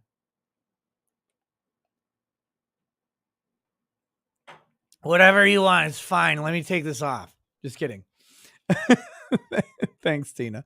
Very much appreciated. And I'm going to read this one because I know people might want some comment on it. MKEOD says, Nick, if you're not interested in political commentary, how about Twitter drama? The Quartering tweeted at some guy named Ethan Ralph, and now like a dozen angry groypers won't quit reply guying him. I know. It's so funny. It's so funny. All of Nick Fuentes' Catgirl army is going after the Quartering right now, and it's good stuff. I highly recommend people checking out. Here's the skinny on the drama. And look, because I know a little bit about this. If you don't remember, that's Ethan Ralph, right? That's Ethan. Okay, so Ethan Ralph is a large individual. He is the host of the Kill Stream, which is a show that runs on Odyssey. You should check it out, right? Kill Stream. He does 2 shows a day. He does a Tequila Sunrise show, and then he does a Kill Stream show. I don't frankly know what times he does them. However, you can check it out if you want. Maybe you like it, maybe you don't. I know that some people here are either current or former Kill Stream viewers. I have no intention of doing anything about that. But that being said, he is the host of the Kill Stream, and he is recently in a spat with an old associate, which sounds familiar for Ethan Ralph. For those who've been following him, that spat with old associate is maybe his Christian name. This particular associate is a lovable little alleged cokehead named Andy Worski. And when we're talking associate, I mean this is the conjunction, not a conjunction, but a conjunction, right? Andy Worski was slated to fight a weirdo retard cripple named Dongasaw in a place in Knoxville, Tennessee. Andy versus Donga was going to happen in Knoxville, Tennessee, and a humble little legal YouTuber happened to land an interview with Tonka when he bitched out of the fight. Bitched out is the legal term for what happened. But anyway, in all of that drama, this is going to happen in Knoxville, Tennessee, and there was a conjunction that happened at Knoxville. Andy Worski was there. Ethan Ralph was there. Coach Red Pill, the fucking weirdo, was there. Dick Masterson was there. Ricada Law was there. Gator was there. Aiden Paladin was there. All of this turbo spurg energy was concentrated into one location. All right. For one day, they descended upon a city of Knoxville, Tennessee, and very, very good times were had. And it was all jovial. The only person who was not there was Tonka. Frankly, Tonka didn't show up to do anything. And it was a really good time. It was a high point in the internet blood sports community. It was funny. Everybody was friends, and everybody was having fun. And then things would start to deteriorate after that. And Coach Red Pill would turn into a complete catch you next Tuesday. That's code for cunt.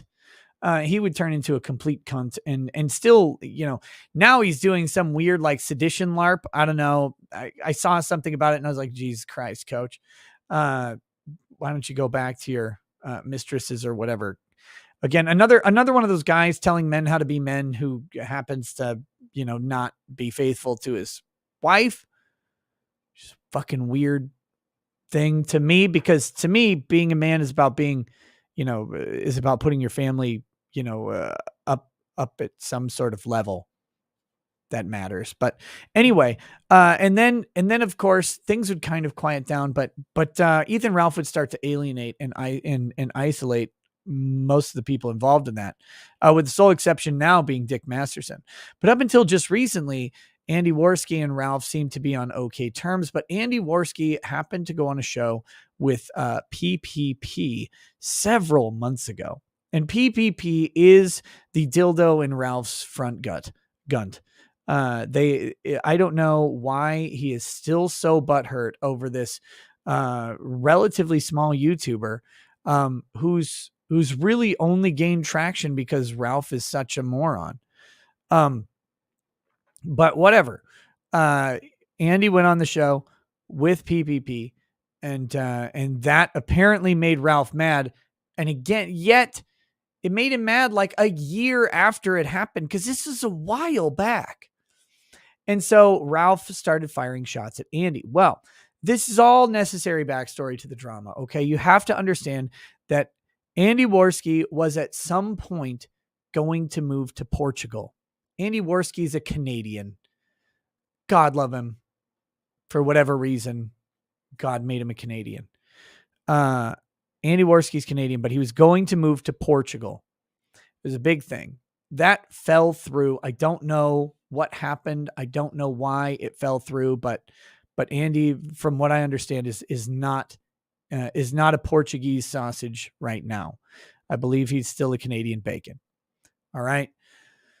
So Andy has been taking shots at Ralph since Ralph flipped out and spurred on Andy. And to be fair, I'm pretty sure what started this was someone made up a lie about, made up a story about Andy Worski shitting on Ralph, and Ralph took it at face value rather than look into it, as he's prone to do. And he went on a tirade against Andy. So then Andy, taking no shit, fired back. This is, again, my understanding. That's my understanding of what's going on. I don't know if that's true anymore or any more true. Oh, Andy is also now doing a new show with PPP called Kino Casino, which I think airs every Friday at 10:30 a.m. Pacific time. I might be getting that wrong, but if you're interested in that show, it's Andy Worski and PPP doing a show. And some people have reported that the first episode was good. I think it aired this past Friday. And that is part of what has triggered this. So Ralph tweeted today that he and Dick Masterson are going to go to Portugal like this weekend. All right. This is the genesis of the quartering drama. So the quartering, I don't know why he got involved in this. I have no idea, but he retweeted it and said, or quote tweeted it and said, hey, aren't you crowdfunding $10,000 to fight for your son's custody? Like, is going to Portugal really a good use of money, basically? So now Ralph is in full like quartering assault mode. He is trying to put on the Matt Fantastic unicorn tutu and go punch the quartering in the head or something like that. And well, here, let me see. There's I wanted to pull up going on here with this.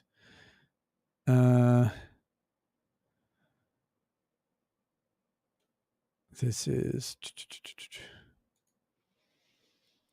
all right. I have to pull this up incognito because Ralph is very, very brave and blocked me on Twitter, even though I don't interact with him on Twitter. But let's see. Here is his statements about the quartering. And have you met Ted? Here you go. So,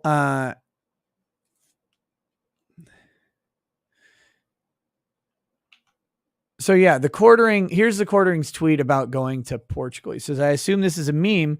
Don't you have a current fundraiser asking for 10,000 to fight to see your son? Maybe instead of going there to own Andy Worski, put that money towards your lawsuit. I guess if those who donated the $640 don't care who I am. Wait, or who am I? Not who I am. Who am I? Right. So there you go. So Ralph says, lol, you got beat up by a guy in a dress. And then he says, by the way, this fucking loser does nothing but regurgitate mainstream bullshit with a slight edge on it. 16 videos a day used to swing off my nuts nightly. You're nothing but a punk bitch who can't procreate with his barren wife. So there you go. There's Ralph. Oh yeah. Keep in mind, this bum also raised like what, $100K for his bogus ass lawsuit. Couldn't just take an ass whipping like a man. Pathetic. I don't know. Do men take ass whippings? I'm not sure. But here you go. Remember, this is the Ralph narrative, and this is really why I'm bringing this up. In Ralph's world, Ralph literally built every YouTube channel on the platform. Ralph is responsible for the quartering success. He's responsible for my success. I'm sure he's responsible for Andy's success. The only person that can't find success from Ethan Ralph is Ethan fucking Ralph. Everybody else, Ethan Ralph is somehow launched into stardom, just not himself. So, like, this is so weird. I don't understand why Ralph thinks that he has somehow made all of these people who went on his show. The quartering went on Ralph's show. But does anybody think that the quartering got to 1 million subscribers because he was on the kill stream being listened to by at peak, several thousand people? I mean, obviously not. That's insane. That's insane.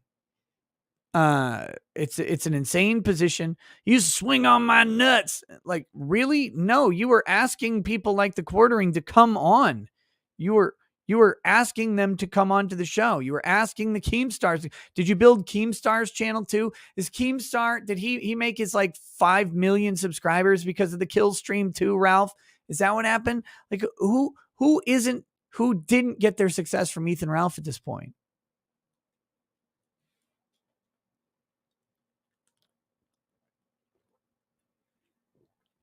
Such a weird dude. Ralph has an undeniable talent, by the way. And this is not, I'm not making fun of him here. This is a legitimate praise. Ethan Ralph is able to get and book interviews that should not happen. He's able to get people to show up on the show that make no sense. They've always made no sense. He has been able to get interviews well above his considerable weight class. And to that, he deserves a little respect. I don't know how he does it. I don't know how he did it. Way better at it than I am. And that's always been something he's good at. So good job on that, Ralph. But just because you have somebody with a significantly higher subscriber base than you on your stream doesn't mean you made their channel ever. Very weird. But yes, people are pointing out that Jeremy knew exactly what he was doing with this tweet. Of course he did. Of course he knew exactly what he was doing, because Ralph is predictable and manipulable, because you can always expect Ralph to act retarded. So if you want the retarded response, just type his name into Twitter and you'll get it. It's predictable. So that's that. I mean, that's the way it goes. But there's the drama on that one. Alex says, today is my birthday, just turned 32. I've been watching since Maddox and probably seen you pour 1,000 glasses since then. Will you please pour one for me? Alex, you don't have to ask. You don't have to ask nicely, but you did. I appreciate it.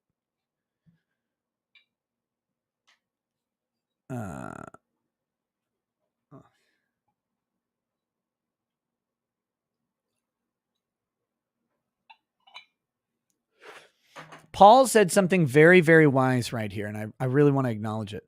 Paul says, who are these nobodies? Haven't heard of a single one. It's the most amazing part about YouTube is you can have people with 1 million, 5 million, 10 million, 20 million subscribers. And there are plenty of people out there who have never heard of you. it's a message to all YouTubers to remain humble, because no matter your subscriber count, you ain't shit. You're just a weirdo behind a fucking microphone. And that's fine. And you can entertain a group of people or whatever. And it's not an easy thing. Anybody who thinks that like building a channel, I was thinking about this, like small channels on YouTube, 1,000 to 10,000 subscribers or whatever. When you think about how hard it is to get 1,000 to 10,000 people to listen to you ever, like it's a Herculean task. It's monumental, and everybody should be proud that they get any subscribers at all. But everybody needs that fucking reality check that Paul just brought. Who are these? Who are you people? I always try and keep that in mind. And the easiest way for me to keep it in mind is I go out in my town and literally no one knows who I am. Literally zero people. The only people who have, I never see them. The only people who have any concept of who I am or what I do are personal friends of mine. That's it. But when I'm just like walking around, like there's no one who's like, hey, you're that guy. Nope. Never happens. It never happens. And that is plenty humbling. No matter what your subscriber count is, no one knows who you are. And that's fine. All YouTubers should remember that.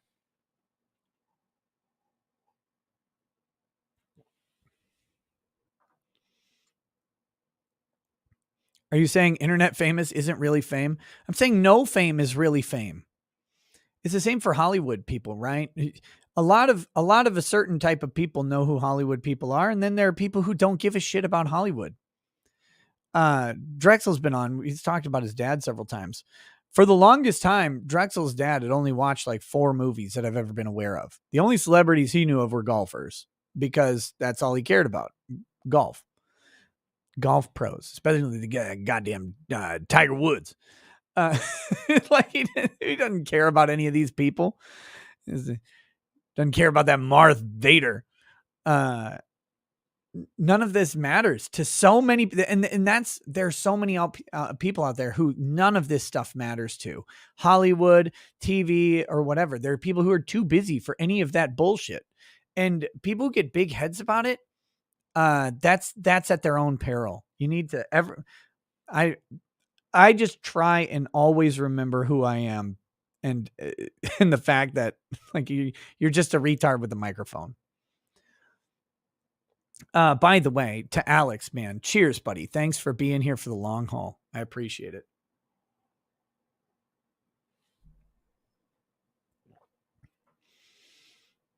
You're a lawyer and your neighbors don't know who you are? Sounds like your firm needs some better marketing.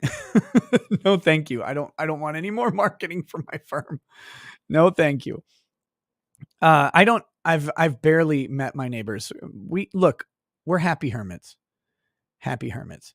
Pooh Zerger says, fun gun to your head. Is Ethan above 5'5"? No, I legitimately think about 5'4" is where he's at, based on my memory. 5'1's funnier. Kind of hard to be an intimidating persona in real life if you can't reach 5'11" with your arms extended above. Shortest height where men hit puberty. Just ask Attorney Tom. No, legitimately, I believe Ethan Ralph is somewhere around 5'4". His booking photo shows 5'1" though. So who am I to argue with the government? Shin Chan, maybe he was wearing lifts. There's some allegations out there that he wears lifts. I don't know. I don't want to be any taller than I am, because it's I'm already at the height where things get annoying. Shinchan 256B says, you are right. Ralph has this weird ability to get on cool guests and fun debates. I actually like the drama fights. I was on all of these people's shows. I'm not your friends. I here for the entertainment. Popcorn ready. And that's yeah, exactly.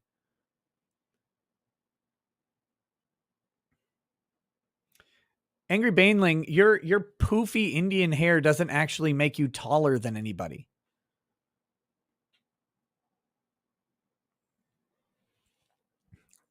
All right. Where are we?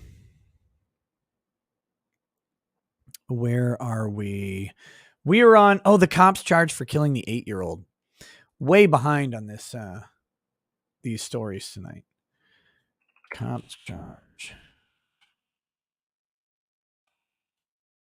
This is not going to be a long story. This is relatively new.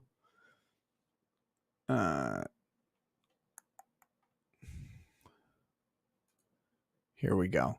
3 officers charged in the shooting death of an 8-year-old girl, which is a very, very inflammatory title. Brian Devaney, Sean Dolan, and Devin Smith, apparently. This is in Philadelphia. 3 police officers have been charged with manslaughter and reckless endangerment after firing their weapons in the direction of a crowd of people exiting a high school football game outside of Philadelphia, injuring 3 people and killing an 8-year-old girl. I mean, this is a really interesting way to frame this.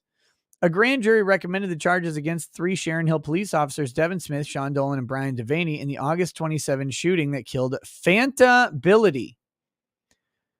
Her first name was...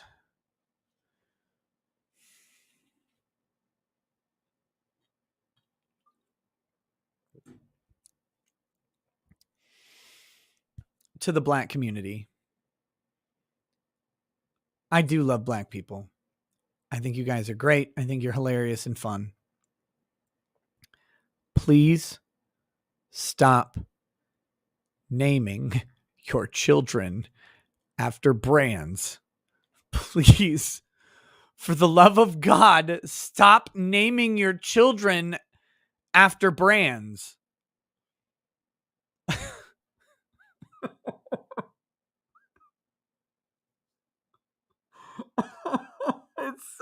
This is an 8-year-old girl who's passed away. There's nothing funny about this story except that her parents decided to name her Fanta.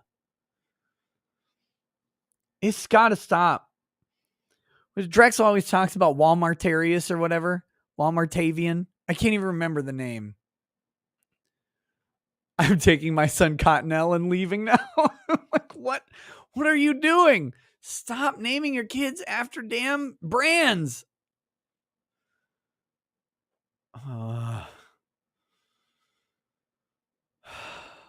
Okay. All right. Murder charges previously filed against 2 black teenagers for firing gunshots that prompted the officers to shoot were also dropped Tuesday, according to a news release from the Delaware County District Attorney's Office. So here's the actual scoop, because this sounds crazy, right? People exiting a high school football game, a crowd's exiting, cops are like, blam, blam, blam, blam, blam, blam, just shooting at the crowd, because that's how it's worded. What happened is there's an altercation that involved gunshots in that vicinity, and the police were responding to that altercation. And one or more, I don't know, of the bullets happened to hit this 8-year-old girl, and she is now deceased from that, which is a very sad story. Does it merit the homicide charges of the police? And I wanted to bring this up in regards to what we're doing with police now.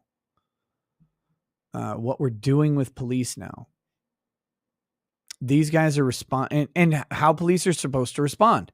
These guys are responding to violence. One of the guys with the guns was charged. The murder charges were dropped. They were convicted of assaulting a minor. I mean, that happened with a firearm. So that happened. But the police are responding to an ongoing criminal act. And how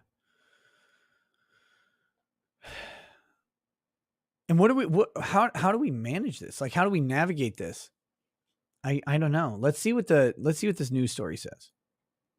Sharon Hill police officers Brian Devaney, Sean Dolan, and Devin Smith are... Oh, you guys are going to be proud of me. Check this out.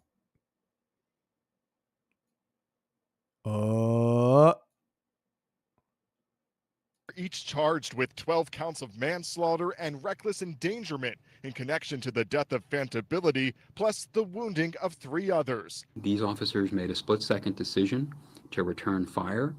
We trust them to get that decision right, and they got it horribly wrong. Delaware County District Attorney Jack Stolzheimer says the incident happened after the Academy Park Pennsbury football game back on August 27th. That's when witnesses told police 18-year-old Hassan Strand and 16-year-old Angelo Ford got into a verbal fight before each pulled out guns and started firing at each other. So I was in an argument with AJ and I just started blasting. What the fuck? What? 18-year-old and 16-year-old got into an altercation. That's when they both pulled out firearms and started firing. Other. Police say the three Sharon Hill officers were at the game helping people exit at the time. When the officers heard the shots, a grand jury found the officers collectively returned fire, shooting 25 times and striking 8-year-old Billity, killing her. There was a lot of evidence to get through here. And there's another update in the case. In November, the district attorney announced Ford and Strand faced first-degree murder charges, but no longer. We have withdrawn murder charges against the two juveniles who started the series of tragic events that evening. As Ford awaits trial Why? for other charges. Why don't they get felony murder charges like anyone else would? Strand pleaded guilty Tuesday to aggravated assault and illegal possession of a firearm. His father points out he should have never faced a murder charge. It's obvious that the police bullets was responsible for all the shooting that took place. The attorney Well, that's not how felony murder works, though, pal. representing the three officers wrote in a statement, "These three good men are innocent and remain heartbroken for all who have suffered because of this senseless violence." So there you go. I wanted to point out that Fanta, there's a Ricada Law alumnus involved in this case. Fanta is represented by Fanta's family is represented by Bruce Castor Jr. Bruce Castor Jr. was one of Trump's impeachment defense attorneys. If you remember, he's the one who was fired in the middle of the impeachment because he was frankly terrible. He was the lead attorney on the case. Bruce Castor Jr. was the lead attorney on Trump's impeachment defense, was fired immediately and replaced with Chad of all Chads, Vanderveen. Vanderveen, the big peen, came in with the big swinger and represented Trump in the impeachment after Castor's disastrous arguments. Bruce Castor Jr. is also a controversial attorney in that he's the guy who, while he was the district attorney in Philadelphia, I believe it was, he is the guy who promised Bill Cosby that he would not be criminally charged and therefore eliminated Bill Cosby's Fifth Amendment right against incrimination, which then forced Bill Cosby to answer depositions, which were then later used to convict Bill Cosby based on the information contained in those depositions, despite the fact that a representation was made that he would not face criminal charges. Bruce Castor is the guy who did that, who arranged that, and who wrote his affidavit to the court recently to say that Bill Cosby did in fact have this deal, and his knowledge it was not lifted at all. So Bruce Castor Jr. is at the center of two stories that have been covered on this channel, and therefore he is officially a Ricada Law alumnus. He's basically a guest on the show. Bruce, if you want to come on the show, know that I was very, very critical of your Trump defense during the impeachment. I thought it was terribly done. But with that, you would be welcome to come on and talk about any of this stuff if you want to talk about. Look, the one thing that is true, that appears to be completely true in this, is Fantability is 100% the victim in this case. She's not, there's no like provocation or whatever that she's involved in. She just happens to get struck by one of the bullets or more of the bullets. I don't know how many, one of the 25 bullets that's fired by the officers. She gets struck, she gets killed. And that is a tragedy. All she's doing is that she's at a high school football game with her family. And that is, that's an actual sad thing that has occurred. Whether these officers are guilty of killing her, like, are they guilty of that by firing in response to shots fired? I don't know. I don't know enough of the circumstances. 24 times she was shot? No.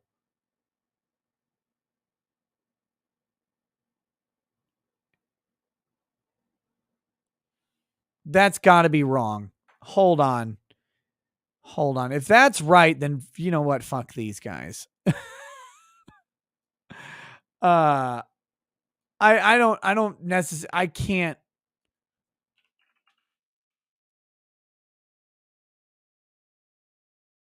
Let me see if I can find this shit. That cannot be right.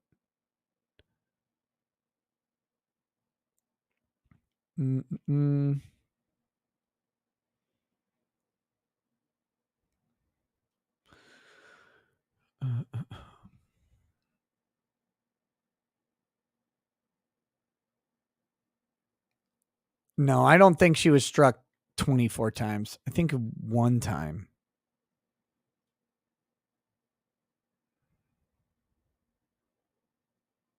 I think it's just one time that she was hit.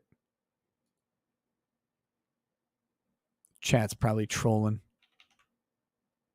They fired 25 shots.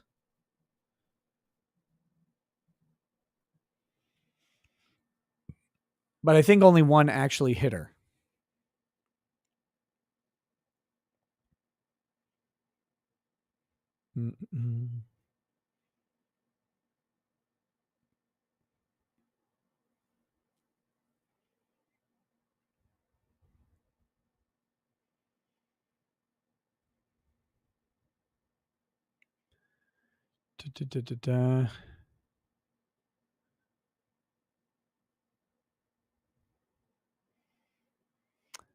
Here's a quote. They picked the wrong target. They shot in the wrong direction at it, and they shot as that target was moving through a crowd of people, and that is why Fantability is dead. Through their lawyer, Bruce Castor, the Bility family thanked the district attorney's office for following the evidence and the law and bringing forth these charges.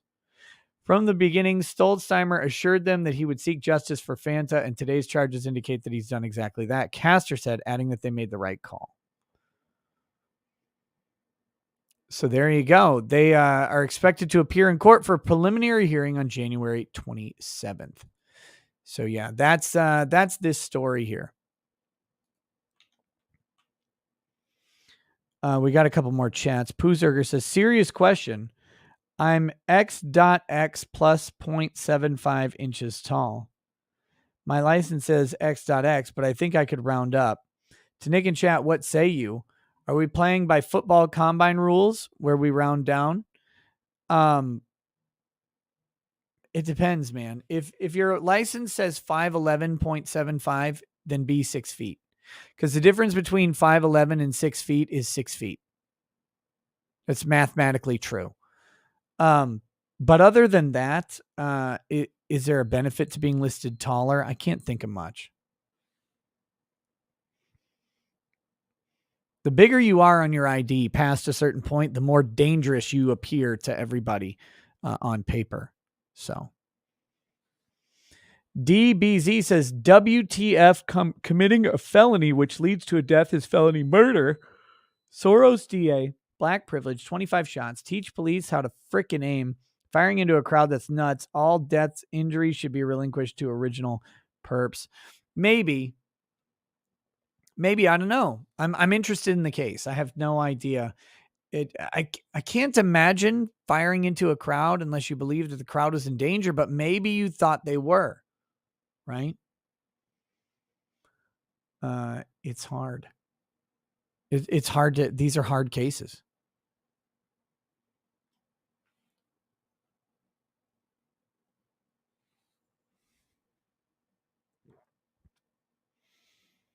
When I played football in high school, my coach listed me at 7'4" when I was 6'11". Yep. Oh yeah. High school football stats are probably the biggest lies on the planet because it attracts the scouts, right? They read a stat sheet and they show up like, oh man, they got a 6'5" cornerback on their team. Damn.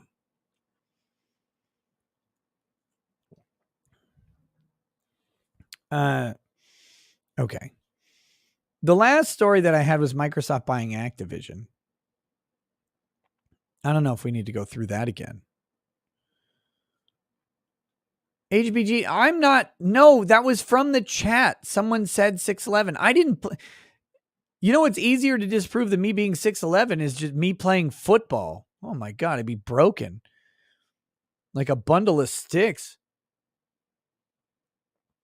Holy shit. I'm not 6'11". I'm 6'2". Yeah, I already did the making fun of Microsoft, or well, making fun of Sony for Microsoft buying Activision. Oh, the Peggy lawsuit. You're right. You're right. That's the other thing I was gonna hit.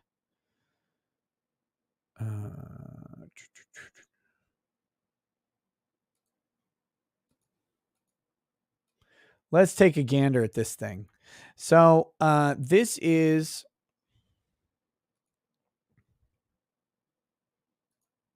thank you, Angry Baneling. For once you are useful.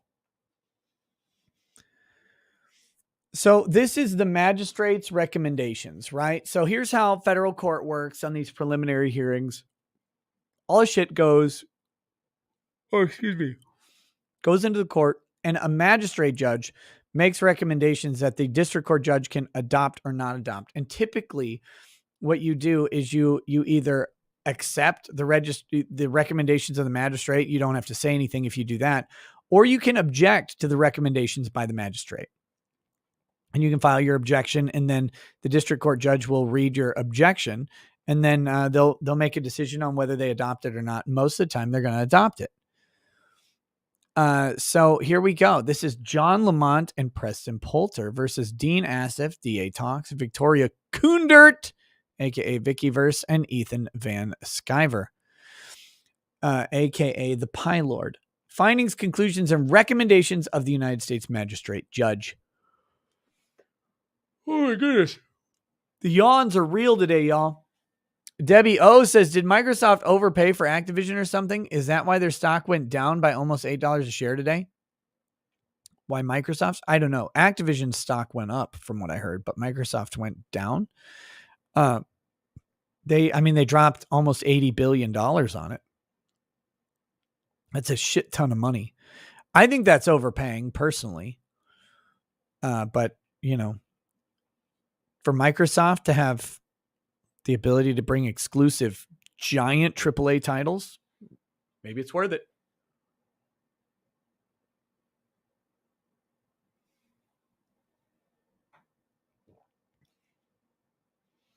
All right, here we go.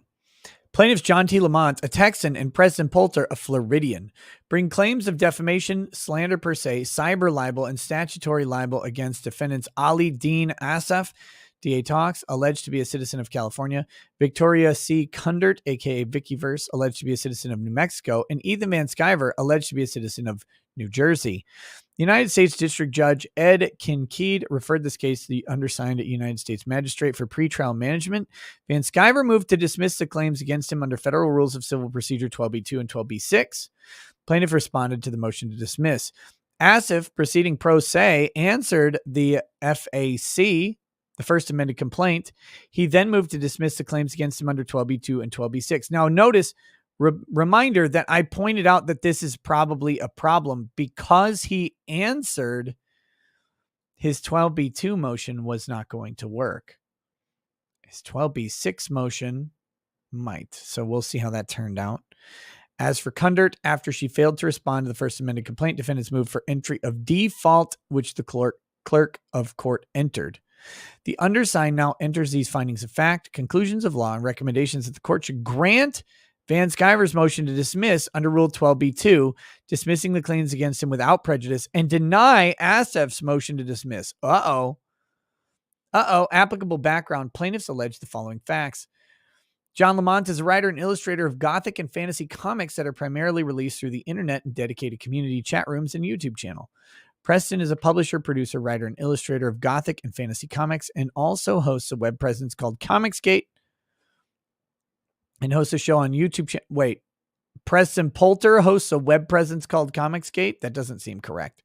Hosts a show on YouTube channel and interactive community that promotes and discusses comics and their authors.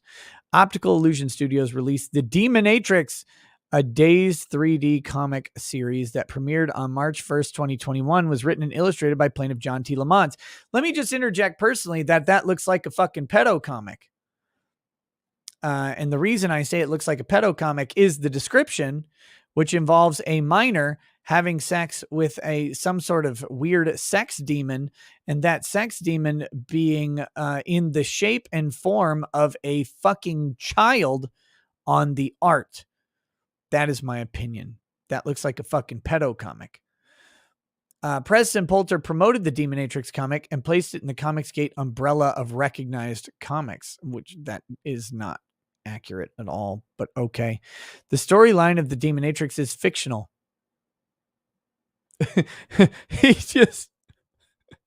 Let's just not write down what the storyline is. Holy shit. Once the comic series was posted in a CGDG stream beginning March 1st, defendants Asif and Kudrit made statements regarding the comic, its content, and made directly and through innuendo defamatory statements about the author, John T. Lamont. In particular, defendant Ali Dean Asif blatantly accused John T. Lamont of being a pedophile, of sharing and participating in lolicon, a Japanese term derived from the English phrase Lolita complex. Lolicon describes a fascination with cartoons of very young-looking girls engaged in varying degrees of erotic behavior and can be used to describe both the genre and its aficionados, with others on the internet, and that John T. Lamont was a diseased person who should be ostracized from society and or be shot.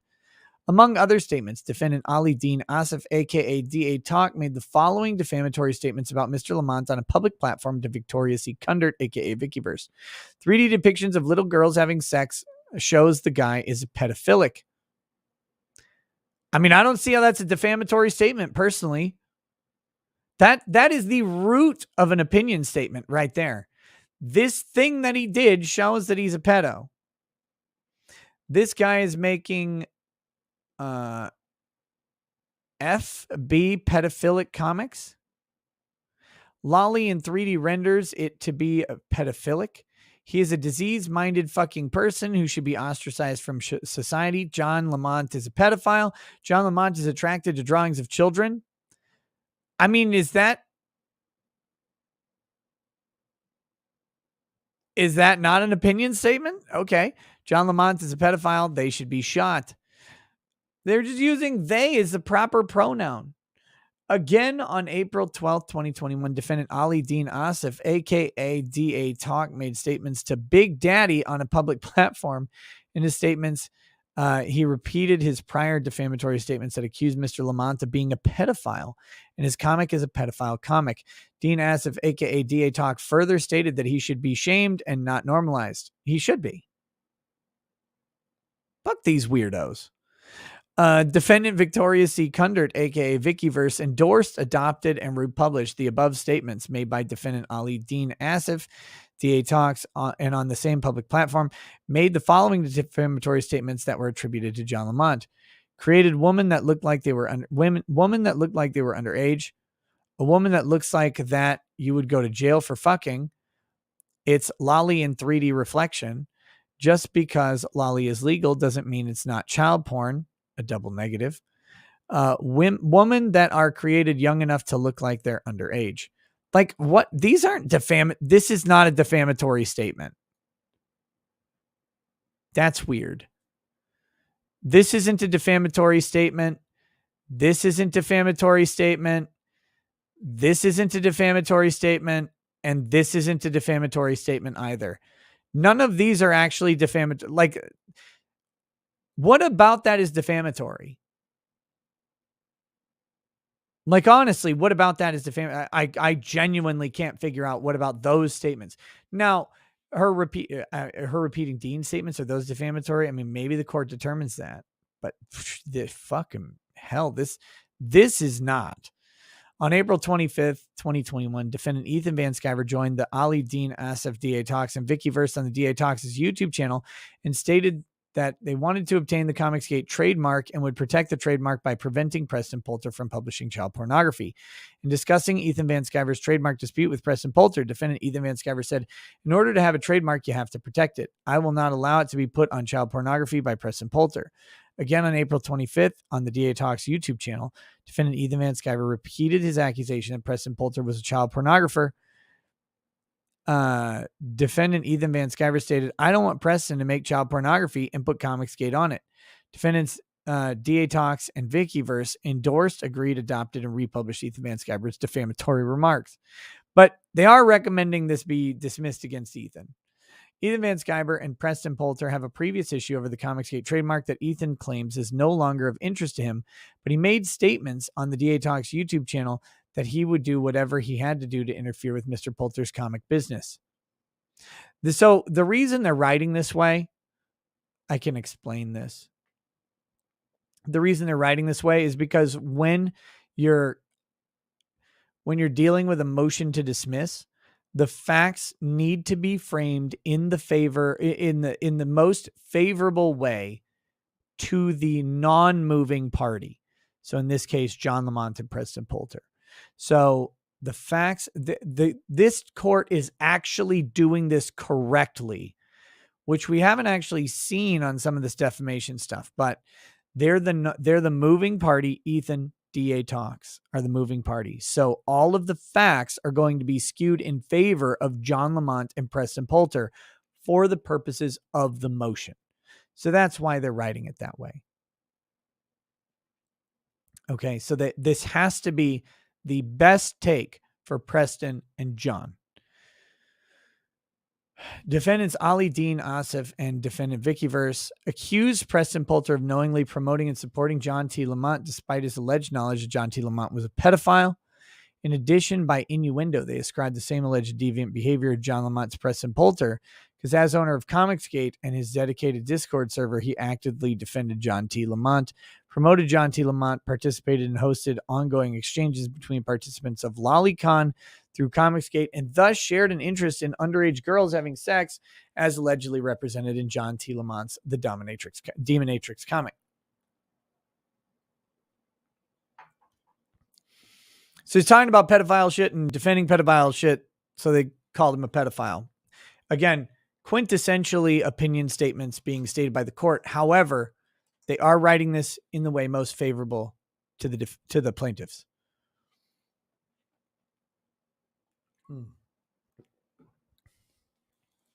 Defendants DA Talks and Vickyverse accused Preston Poulter of knowingly promoting. Oh shit, I read that one. On May 2nd, DA Talks and Vickyverse repeated their defamatory statements regarding John Lamont and Preston Poulter. Defendants DA Talk and Vickyverse intentionally repeated the defamatory statements and defied plaintiffs to seek remedies. Since the defamatory statements were first made, they have been disseminated to a large part of the community of comic book professionals and enthusiasts. Defamatory statements have been the source of discussions on social media, and their publication has been repeated. Legal standard. The court should find that Asif waived his right to seek dismissal of the operative complaint for lack of personal jurisdiction, but should dismiss the claims against Van Sciver without prejudice for lack of personal jurisdiction, which is what I said would probably happen. Dean answered the complaint, and if you answer, you waive those jurisdictional challenges. You have to do that prior to answering or in your answer.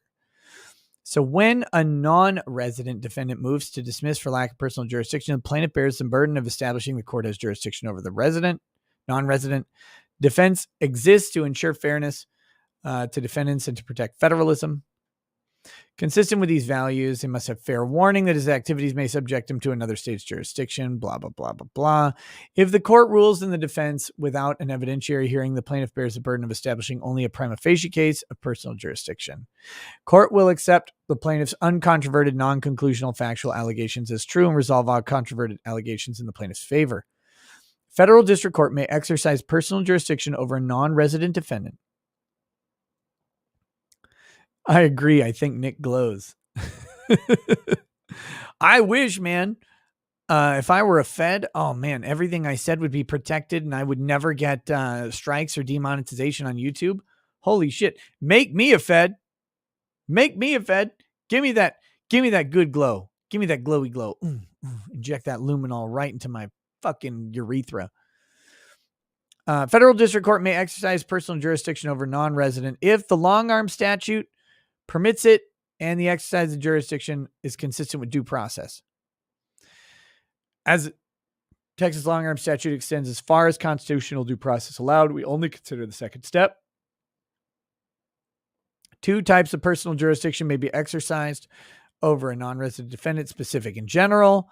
Blah, blah, blah, blah, blah. Ethan Van Sciver obviously does not have significant business contacts in Texas. He's not down in Texas when he made the statements. There's nothing general about it. He's not a resident of Texas. He doesn't own property in Texas. He doesn't do business in Texas. And he didn't do this in Texas. So you're going to defeat general and personal jurisdiction. So here, we're going to skip him.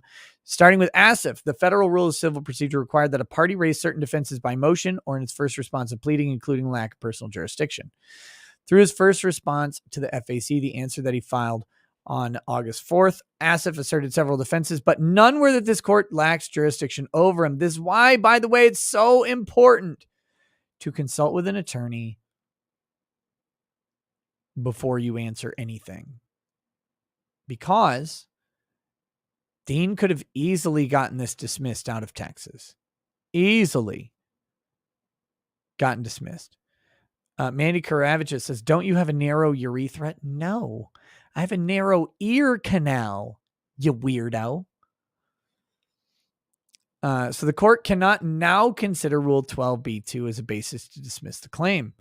As to Van Sciver, the court should take up his lack of personal jurisdiction argument because court without personal jurisdiction is powerless to take further action. So Van Sciver argues that because he has no contacts in Texas, his connection to this suit through a website he characterizes as passive is not sufficient to show. Plaintiffs in some counter that because Van Sciver picked a fight in Texas, that fight should be settled in Texas. Yeah. Through Ravel, the Fifth Circuit further explained how to apply the principles underlying personal jurisdiction, fairness, and federalism. Cases in which the defendant's website is the claim basis for a specific jurisdiction vis-a-vis an intentional tort. But the Fifth Circuit has not specified whether the Zippo framework strictly applies here. Like here, a defendant does not own the website that is the claimed basis for personal jurisdiction through an intentional tort. In Revel, the Fifth Circuit suggested that the Zippo framework may be relevant in, this should be may be, not maybe. There should be a space there. In ascertaining whether there are minimum contacts in an internet defamation case. But as in Zippo, one of the defendants in that case was a website operator. Thus, in evaluating the nature of the website to determine whether there was sufficient contacts with the forum state, the court, in line with the court in Zippo itself, appeared to have in mind the question of personal jurisdiction over the website operator. Even so, the subject website's interactivity, though maybe not dispositive, where that website is passive, may still be a factor. Blah, blah, blah, blah, blah. And even if posting content to YouTube is sufficiently interactive, what is dispositive for personal jurisdiction in this context is whether the defendant aims the allegedly defamatory content at the forum state, not just that a defendant may know that a plaintiff resides in that state. For example, in Haubecker, on which plaintiffs rely, the court first laid out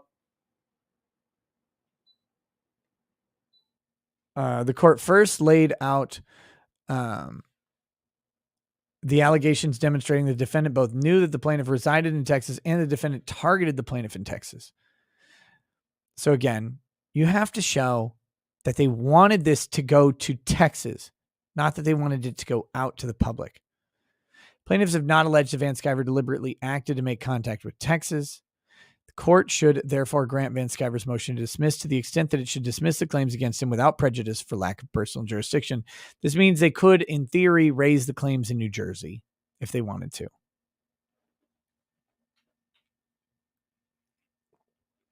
Death Wish, that would be a doubleheader night. All right, the court should deny Asif's request to dismiss the claim against him for failure to state a claim upon which relief should be granted. Now, this is interesting. The 12b6 motion is failing. So let's see what happens. The undersigned turns to Asif's request for dismissal under Rule 12b6. Deciding such a motion, the court accepts all well-pleaded facts as true, viewing in the light most favorable to the plaintiff. Such a motion is therefore not meant to resolve disputed facts or test the merits of a lawsuit. Instead, must show that even in the plaintiff's best case scenario, the complaint does not state a plausible case for relief. I think Dean should object to this. Dean should object to this and point out that these are all opinion statements. They're not fact statements. They're not actionable. Calling someone a pedophile isn't actually a fact statement that can be measured, because Texas courts have held similar questions about this. It's really hard to find the term pedophile to be defamatory. Maybe it should be different, but that's the way it goes. Even so, a plaintiff must plead enough facts to state a claim that relief is that is plausible on its face, and must plead those facts with enough specificity to raise a right to relief above the speculative level.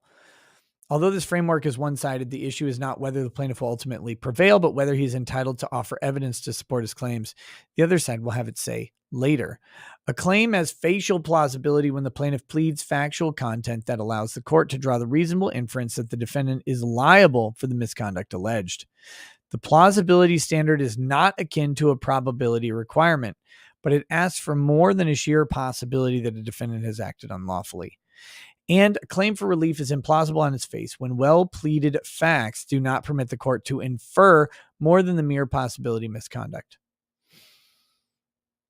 Okay, while under Federal Rule of Civil Procedure 8A2, a complaint need not contain detailed factual allegations, plaintiff must allege more than labels and conclusions, and while a court must accept all factual allegations a plaintiff makes as true, it is not bound to accept them as true a legal conclusion couched in a factual allegation. This is the Iqbal line of cases, Iqbal Twombly line of cases that exist, and very, very basic civil procedure stuff. DBZ says, did you ban me from sending super chats? I keep getting an error for edit when trying to send one to current chat info about the comic. I wouldn't ban anybody from sending super chats ever. I don't know what kind of grift you think this is, but Jesus, I would never ban a super chat. Two, that is usually you have a word in there that YouTube doesn't like.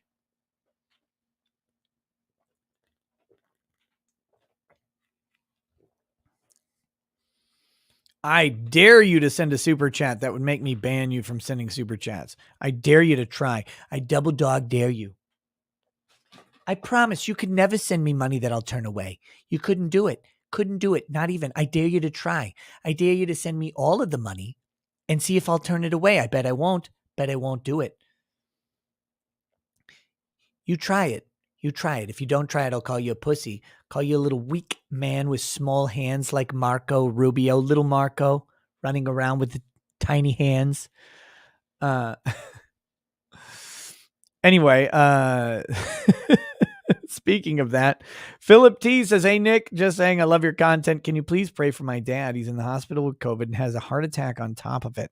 I will, Philip. Genuinely, man. I hope he pulls through. And a threadbare or formulaic recitation of the elements of a cause of action supported by mere conclusory statements will not suffice. Instead, to survive a motion to dismiss under Twombly and Iqbal, a plaintiff need only plead facts sufficient to show that the claims asserted have substantive plausibility by stating simply, concisely, and directly events that the plaintiff contends supports entitlement to relief.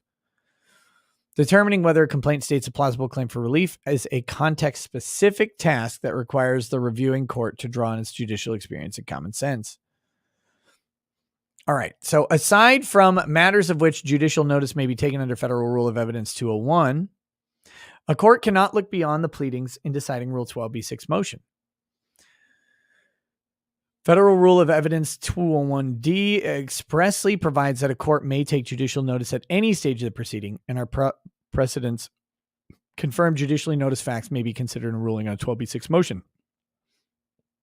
Pleadings in the Rule 12b6 context include attachments to the complaint, and when an allegation is contradicted by the contents of an exhibit attached to the pleading, then indeed the exhibit and not the allegation controls.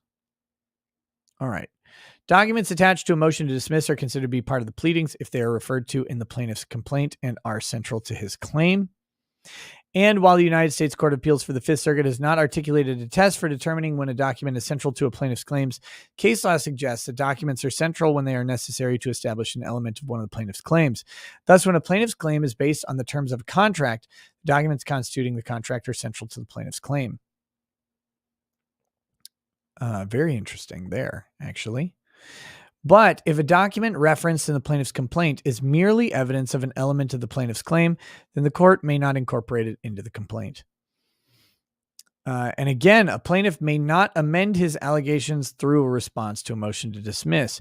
To maintain a valid claim of defamation under Texas law, a plaintiff must demonstrate the defendant published a statement containing assertions of facts that are defamatory, injuring the plaintiff's reputation, while acting with either actual malice if the plaintiff is considered a public official or public figure, or negligence if the plaintiff is a private individual regarding the truth of the statement. Plaintiff may avoid dismissal of a defamation claim by presenting clear and specific evidence as to each element. Clear and specific evidence means that the plaintiff must provide enough detail to show the factual basis for its claim.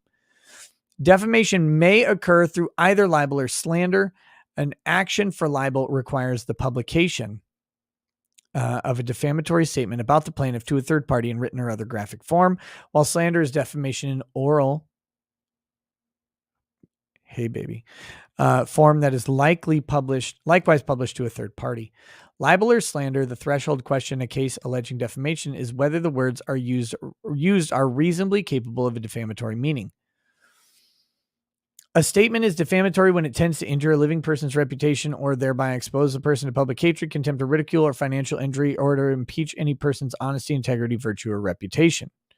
Defamatory per se is when it's so obviously harmful that the general damages, such as mental anguish and loss of reputation, are presumed. And unless a statement is verifiably false, it is not defamatory, regardless of whether it is in oral or written form. Here, Asif argues that the claim should be dismissed because plaintiffs have not established how any statement that he allegedly made, 1, led to the cancellation of Lamont's Kickstarter campaign, 3, similarly led to economic harm against Poulter, and 3, has prevented Poulter attending conventions. That's all focused on damages, not on the truthfulness aspect. But none of these arguments show that the defamation claims alleged against Asif are not plausible based on the facts alleged in the operative complaint. Indeed, plaintiffs have pled enough facts on the prima facie elements of defamation to allege plausible claims against Asif. The court should therefore deny Asif's request for dismissal under Rule 12b-6. So what we're learning here is that Asif should have focused more on the fact that these are opinion statements that or are true, rather than being, and they're true based on the content of the campaign itself. But they didn't do that, apparently. I don't remember what Asif's response says.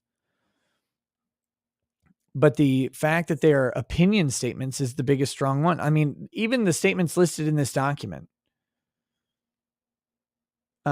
should not qualify. Like, these are statements of opinion. In my humble legal opinion, these statements here. This guy is making fucking pedophile comics. Lolly in 3D renders it to be pedophilic. Like, how is this a defamatory statement? Lolicon in 3D is pedophilic. That's an opinion. 3D depictions of little girls having sex shows the guy is pedophilic.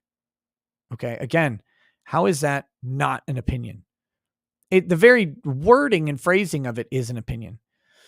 He is a disease-minded fucking person who should be ostracized from society. What does that mean? What does disease-minded mean? How is this defamatory? Is this a fact question? I believe he has a diseased mind. John Lamont is a pedophile. Might be a fact question if Texas recognizes pedophile as facts. Anyway, the long and short of this is, to me, it looks like the magistrate here has taken these statements, and maybe because they didn't raise the defense properly in the 12b-6 motion. And in my opinion, I mean, it doesn't hurt, but Dean should definitely file an objection to the recommendation and state his objection as these are all statements of opinion, and point to his own filing where he said something akin to that. I don't know that he did, but he should find out that he did. He should definitely try and figure out where he did that. But yeah, because it looks like they're not accepting his defenses because his defenses are not at the right stage of this.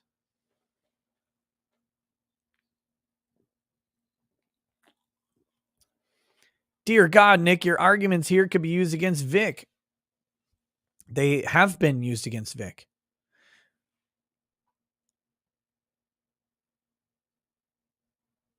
The defamatory statements against Vic are not that he's a pedophile. I mean, I think that's defamatory, but those statements tend to fall into the protected category. The defamatory statements against Vic are he assaulted my friends from Ron Toye, right? He assaulted. That is a criminal act that has been alleged. Jamie Markey saying he pulled my hair.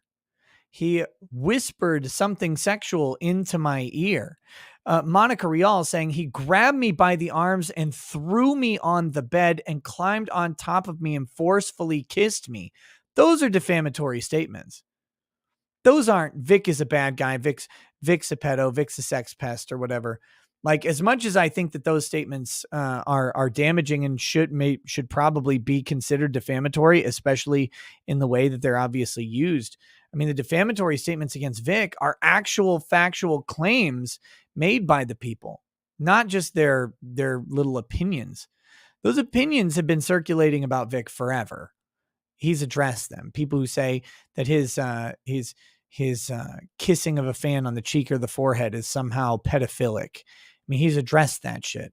What he's never had to address are these specific acts claimed by the defendants. And guess what? Vic was never canceled until those very specific acts of assault and sexual assault came up. Those are the winning defamatory claims. So, but you're right. Yeah, I see you say I stand corrected. No, you're not corrected. You are already correct. You're already correct. So sorry, if my tone is coming across bad, I don't mean it to. You're already correct that the defense against some of this stuff. Yeah. I think part of the strategy was to put up all of the statements because all of those statements in context are bolstering and feeding into these underlying defamatory statements. They're synergistic with it. And you want to be able to try and show the court all of the shit that these people are saying because it all compounds and matters. That's my theory. I don't actually know. Again, everybody thinks I know a lot about the strategy of this case because I'm friends with Ty. I don't, because Ty is a professional and I'm not Vic's lawyer. So despite the fact that I know Ty and talk to him frequently, the only stuff I know is stuff he said on the show. That's the way this case goes. So, that being said, it seems like the strategy, and I think Ty may have actually mentioned this on the show, is basically put it all up there and let a judge or a jury determine what is and isn't defamatory. Maybe that's the right strategy. Maybe it's the wrong strategy. I don't know. Not a defamation lawyer in Texas.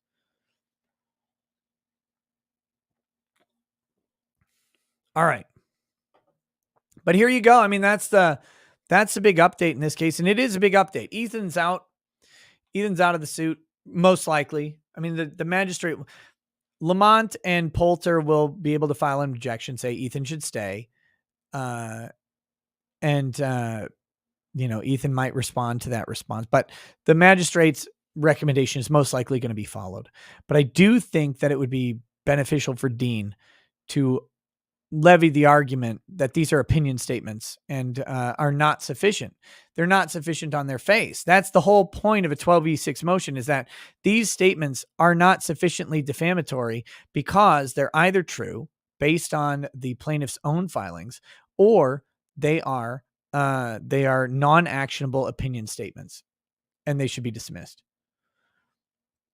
That's what I would recommend if I were Dean's attorney, but I'm not.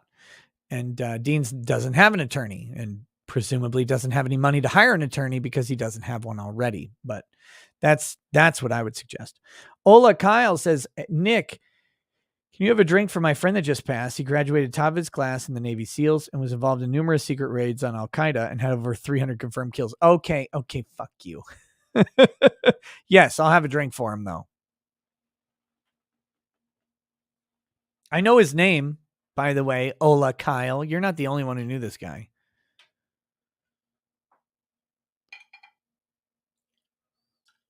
Get a little drinkery going.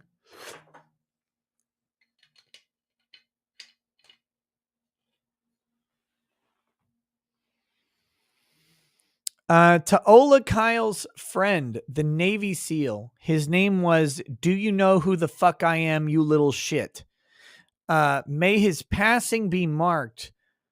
May his passing be marked by the deaths of 300 Al-Qaedis and their failed caliphate. Piers, rest in peace. Godspeed. Semper Fi, good sir.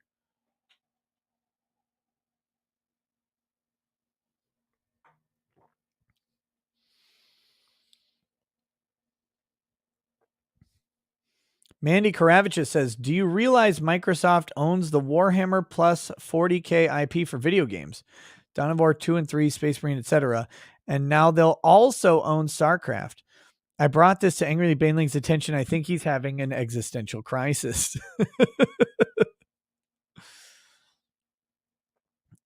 Oh my gosh.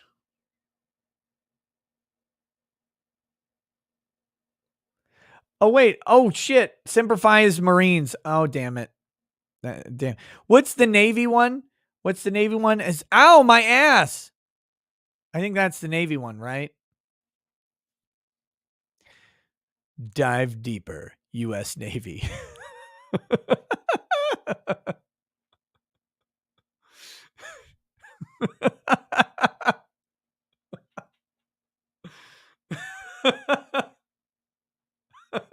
Sorry.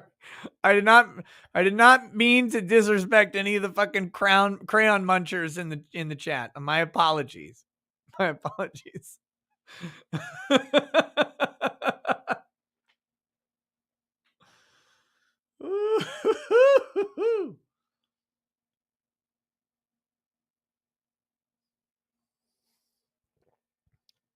Okay.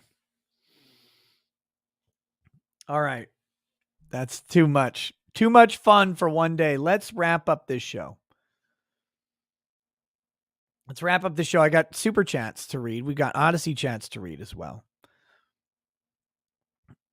Mark Gee says, can we get the army guy as a night guest? I want to hear him say funny things again. I'd be down. He's probably got to wait till the trial's over.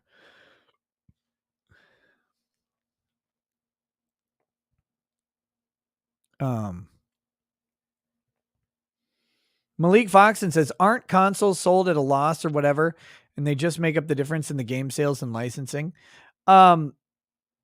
Sometimes they're sold at a loss. I think initially sometimes. I don't know if that's true of this generation, but initially sometimes they're sold as a loss, and then as the years go on, they get sold at a profit as the cost of production drops, right? Because the console doesn't get upgraded. But the bulk of their sales are sold at near cost, if not a loss. But I don't think that's true anymore. I think that was true until, they had a big price hike this generation versus last generation. Or I think that the last time that might have been true was the PS3 and the Xbox One, or the Xbox 360. I mean, I think that's when that was last true, but I don't actually know. Super Iron Bob says, hasn't been true for 2 generations. Yeah, so there you go. That's what I was saying. So there we go. Mark E says, PC has better boob physics.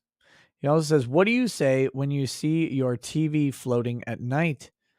Dude, I don't know, but my TV turns on every morning at 7 a.m. My Samsung TV turns on, and it turns on to like a morning splash screen, like with the time and the weather and shit. And I'm like, what the fuck is this? I don't know how to turn it off.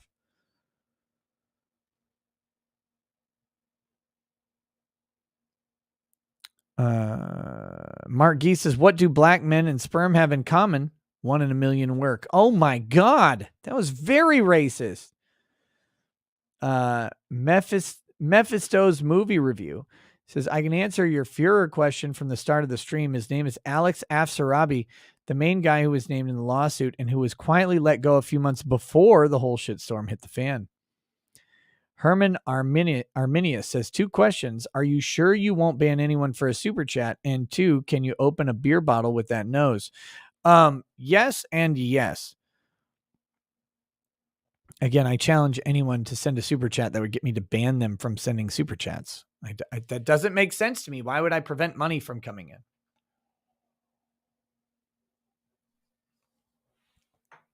S. Duster says, while watching your stream a few days ago. Wait, I read that one. Okay, that's it.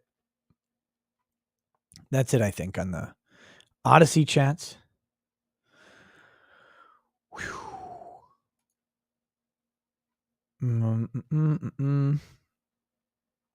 All right. Patrick Todd says 69 for 69. Matthew Self says Glenlivet 12 on my palate. Mystery Guest says, Rick, why don't you need to sleep? I do. Very tired. Mario Carter 13 says CDT prescribed 69 for 69. My body, your choice. No one important says, what do you mean homeschooling is better? Don't you want to be fired because a kid meows at you and you didn't meow back? He identifies as a cat bigot. Eldritch Blast says, we truly live in the worst timeline. Colby Nulick says, when is the interview with the guy from Kansas who bought the SKS? Hadley Doodley Champion, the Diddly Doodler, says you should do another chat with Pastor Louis Laveau, and better yet, have him on a show with Drexel. Oh God, that would be a disaster, wouldn't it?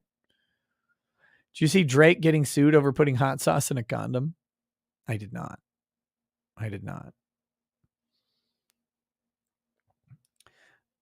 Jonathan Duger says Tim Pool got swatted again right after his show ended tonight.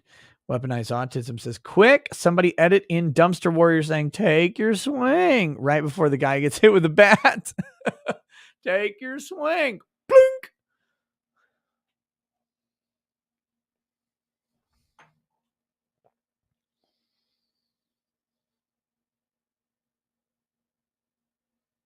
Wait a minute.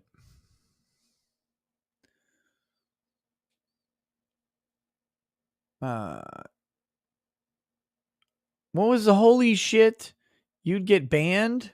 What are we talking about?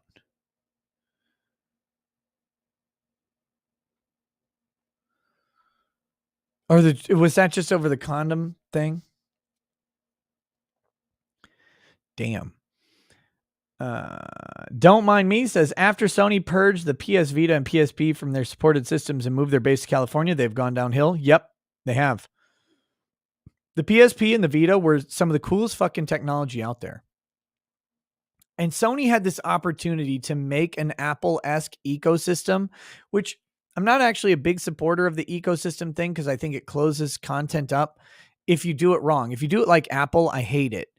But if you do it like Samsung, where it's all done through apps and software that's available everywhere, it's kind of cool, like the smart things or whatever.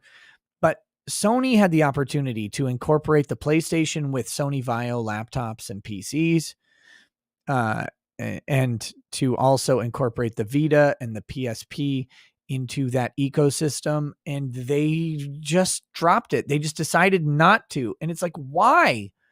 Because imagine, if you will, right? This place where you could take your game on your Sony laptop or Vaio, and through the software, you could play it on your Vita wherever you were. Right? That'd be a cool fucking feature. And if they had a unified sort of screen where the Sony home page or whatever that they have for PlayStation and Vita and all that stuff, they actually had that briefly on the Vaio. And it was like, if they did this, if they built an ecosystem, I thought that was the way they were going to go. And then they backed off from it.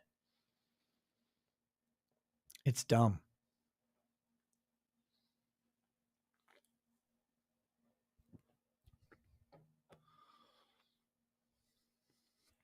It's dumb. They had an opportunity to make that something good, and they never got there. Kolfe 2A wannabe Hunan Muhammad says, F you for not doing a hazardous noise warning. Hazardous noise warning for what?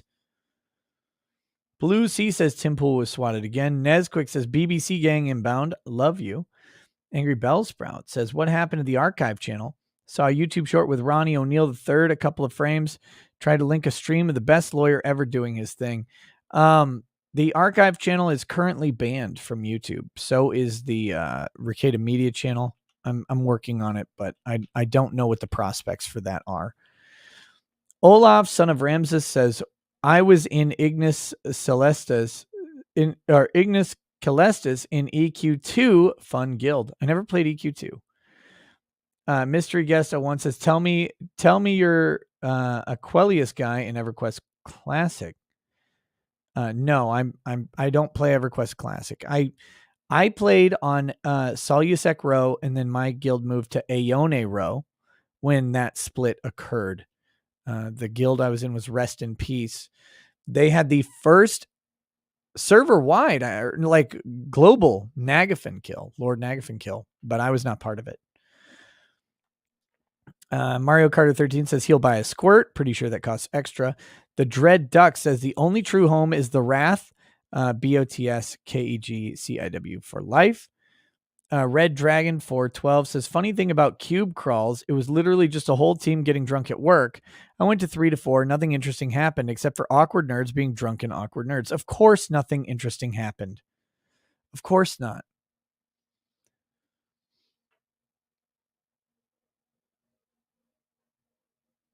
By the way, you know, this is not to Variant Interactive, before they were purchased, I think by Sony or whatever, bought EverQuest. They fucking pissed me off. They took away my character's last name. They said it was abusive and offensive. And so, they fucking are gay for that. And I hate them. And I'm glad that they went out of business. Greg Bourbonis says, hey, just wanted to know what software you use for streaming. If there's a breakdown, please let me know. The software I use for streaming is StreamYard. It has shit fucking audio control. And they need to be ostracized and castrated for it. But that being said, it's StreamYard. It's really good at sharing video and video conferencing. People have suggested, use Zoom or whatever. Zoom does not have the flexibility that this does. It doesn't look right. It doesn't look good. So, what was my last name? My character was a bard named Tuned Out Song Molester. Actually, I still have him, but it was because it had the word molester in it. And I was like, you dumb fucks, it's Song Molester. He's molesting the song. He's a bad musician, you idiots. Joseph Gunnan says, check your Twitter DM for treatment. I don't know what that means. Treatment of what? Twitter DMs. God, I fucking hate Twitter DMs. Here we go.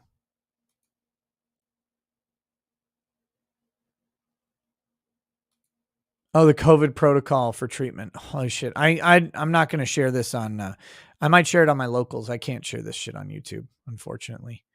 That's crazy.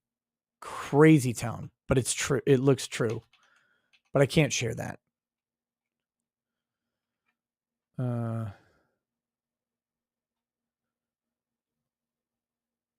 Let's see. Okay.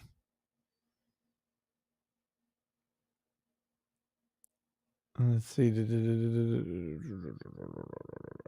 Enigma, the basement troll, says, Nick, have you talked to Grums? Not in a long time. Just tagged him on Twitter. He might be a decent starting point if you really want to talk to Alex Afsarabi /Fuhrer. I've talked to Grums before, but not in the past year or so. I really like Grums. I think he's great. Use code BO says, please quiet down. I'm trying to sleep. You beautiful man. No bromo. Cousin Eddie says, what say you about Robert Barnes' pushback against Cuckold Jack laughing episode?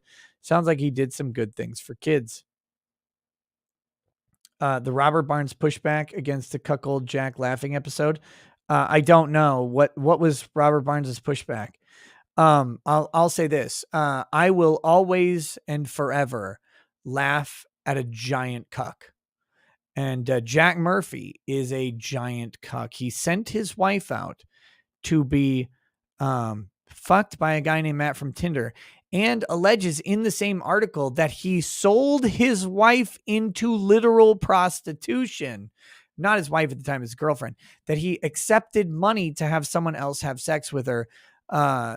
You will never, you cannot make me not think that that's degenerate and shitty and worthy of all of the shame in the world. And let me be clear.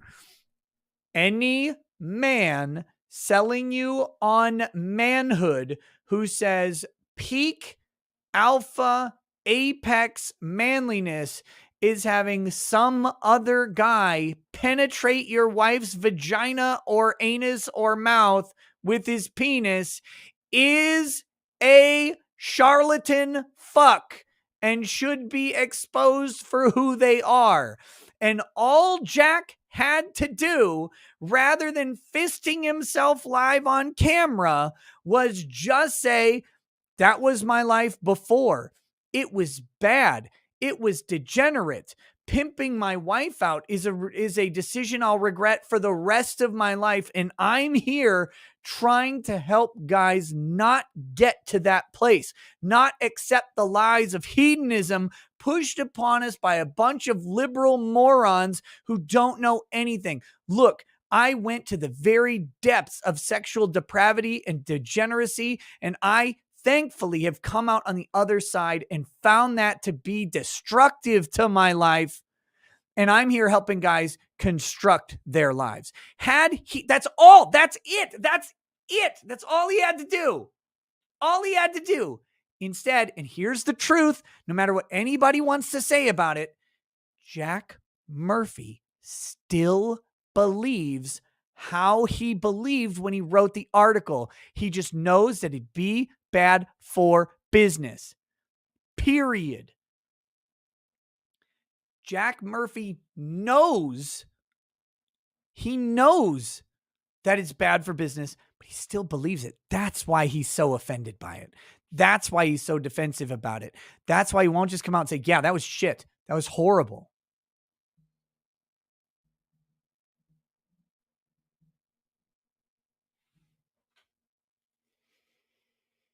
So I don't know what Barnes said. I mean, I know the one very minor thing that Barnes said. I don't care. It doesn't bother me.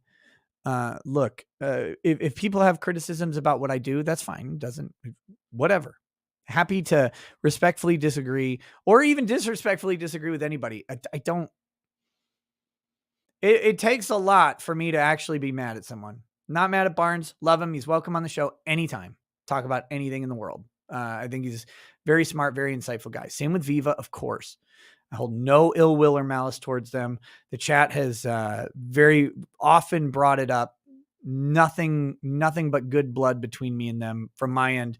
I assume it's the same on their end. Even if they have some criticisms of how I handled the Jack situation, that's fine. That doesn't bother me. But I will never back down from my criticisms of Jack because I'm correct objectively on the Jack Murphy situation. And cucks should always be shamed, especially when they're selling cuckoldry to the masses. Contrarian 420 says, hey, remember when Australians used to brag about giving up their guns after a single bad shooting? Whoops. How did this happen? Sharon Young says, in memory of my mother, who would have been 80 on 117, whose passing was 7 months ago as of 118, may she rest in peace, would have sent this Monday night. Oh, sorry, Sharon, I didn't do a show. I meant to, but I was just exhausted. New dislike button says, overall, people seem okay with oppression. Canadians voted for tyranny. 81 million people voted for it in 2020. Democrat states love it. The people voted, Nick. Tara Rayner says, heard McMichaels filed a new motion. Failure to prove guilt. Canabro never heard of a porterhouse. Les Gristle, lol, say it. I'm your favorite Canadian. You are, Tara Rayner, my favorite Canadian. So McMichaels filed a new motion, failure to prove guilt. So he's asking the judge to overturn his verdict. No reasonable jury could come to the conclusion that they did. It's not going to get anywhere with that, but it'll set up an appeal, I guess. Wayne Smith says, message for Tim, you get the most flack when you're over the target. Howdy Doodly Champion, the Diddly Doodler, says, what are your thoughts on Howler Head Banana Whiskey? Family tradition now of killing a bottle on Christmas Eve with my family. That's disgusting. I don't like flavored whiskeys personally. In maybe a quick novelty drink, but I don't. I'm not a like apple whiskey or whatever. No, thanks. No.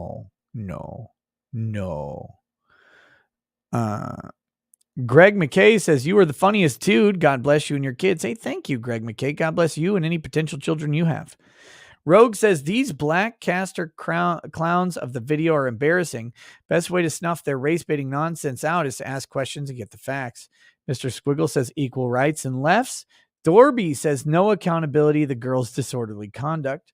Tara Rayner says, some people get beat up sometimes, even under 12-year-old girls. Am I right, Sour Kraus? That panel needs an intervention. Race baiting is an epidemic. Ponton21 says, it goes, a gentleman never strikes a lady and a lady never strikes anyone. We need to get back to this mindset and away from men can't hit women ever. Well, yes, because that saying states that you're no longer a lady when you start hitting, right? Like that's the idea. If you're behaving in a ladylike way, the gentleman will respond as gentleman. Attacking a gentleman is not ladylike. Or gentlemanly, by the way. That's not like a sexist thing. Attacking a gentleman is not gentlemanly. You'll be treated ungentlemanly.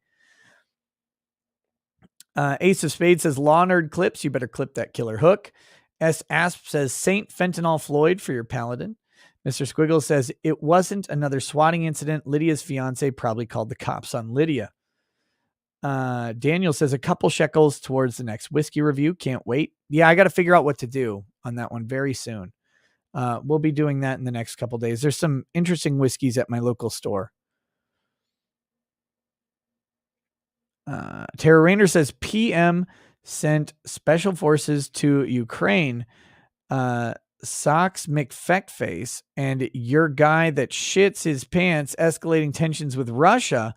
North America is bigly unsafe. I miss Trump. MKEOD says, Nick, if you're not interested in political commentary, read about that one. That was a Twitter drama comment. Uriah Wright says, Mein Pfizer. Angry Bellsprout says, notice how racist clowns always say our community. Not applicable says, Ethan, never correct Ralph, 4'9" and brown pants, thumbs down. Not applicable also says, Ralph being inbred's like the fifth thing wrong with him. Ben Frail says, bend over and take it like a man.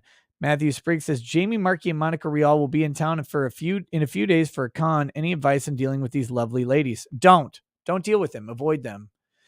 There's nothing to do there. Unless you're a fan of Monica Rial and Jamie Markey, then go politely get their autographs or whatever, buy their products if you like them. But since you're here, I'm guessing you're not. And I would simply suggest do not deal with them in any way. They're doing their job. And they should not be bothered, accosted, or otherwise dealt with, right? Just don't. Cons are almost always big enough to avoid someone you don't want to see. Ryan Cannell Sucks Caulk says, LaQuisha effed around and found out. Angry Bailing says, Ethan Ralph asked me to come on his show and talk about how you lied about playing Dark Souls 3, even offered me corn. I chose the nose over the gun. Super Iron Bob says, didn't you get recognized once? Are you now lying or lying? Are you lying now or lying then? Didn't I get recognized? No, I got recognized, but not in my town. I got recognized down in Texas. Oh, wait. That's right. One guy recognized me by delivering something to my house. A guy who worked at a furniture store delivered something to my house and recognized my name and asked Lady Rackets if I was the guy. And I think I was on a live chat Wednesday at the time they showed up. So I went up and said hi. But yeah, so I was recognized there, but never while I'm out. That was at my home, right? Never while I'm out walking around. So no, it was not pizzas. It was a couch that they were delivering. So did one of my students. Oh yeah. Yeah. One of my students was following the Vic Mignogna stuff, and found me because they were searching for Vic stuff. Didn't you say you were recognized at the church thing for Thanksgiving? That was a personal friend who knew me, and just like they knew what I did, but they didn't realize I would be mentioned on Tim Pool. That was Tim Pool and James O'Keefe when they first mentioned me a long time back.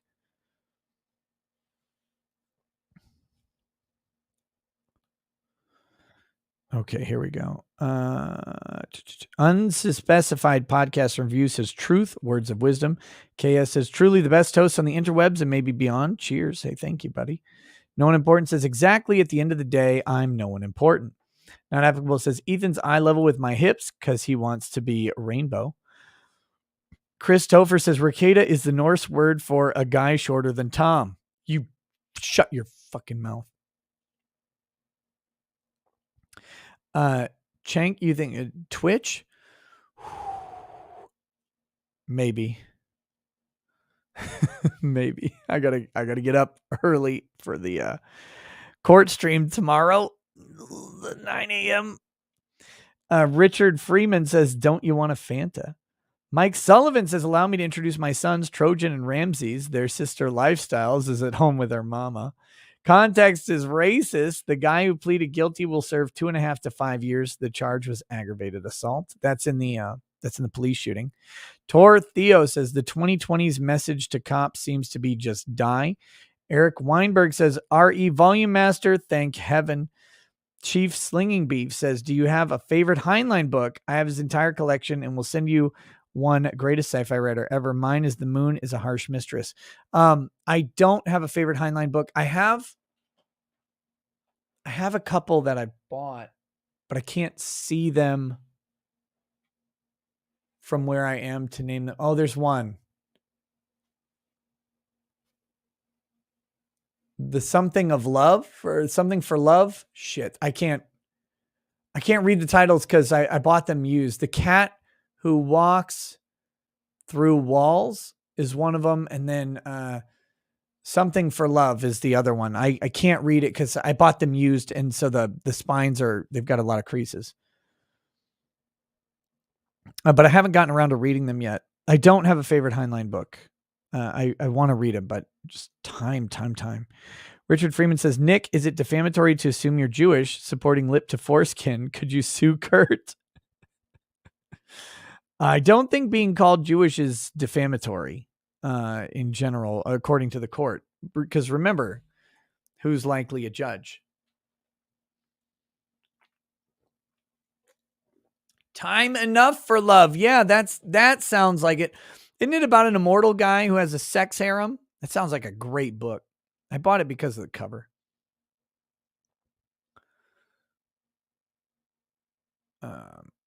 Okay, next.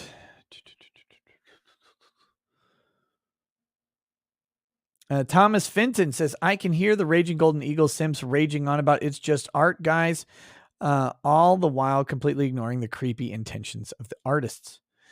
El Rojo Grande says he did say he produced Child P, however, which is a statement of fact. And since Lolly is not CP, a defamatory statement, right? I don't know if that's going to get there to be defamatory because it's perfect. It is a prevailing opinion that Lolly is child pornography. Actually, most people are surprised to find out that most Lolly is not illegal.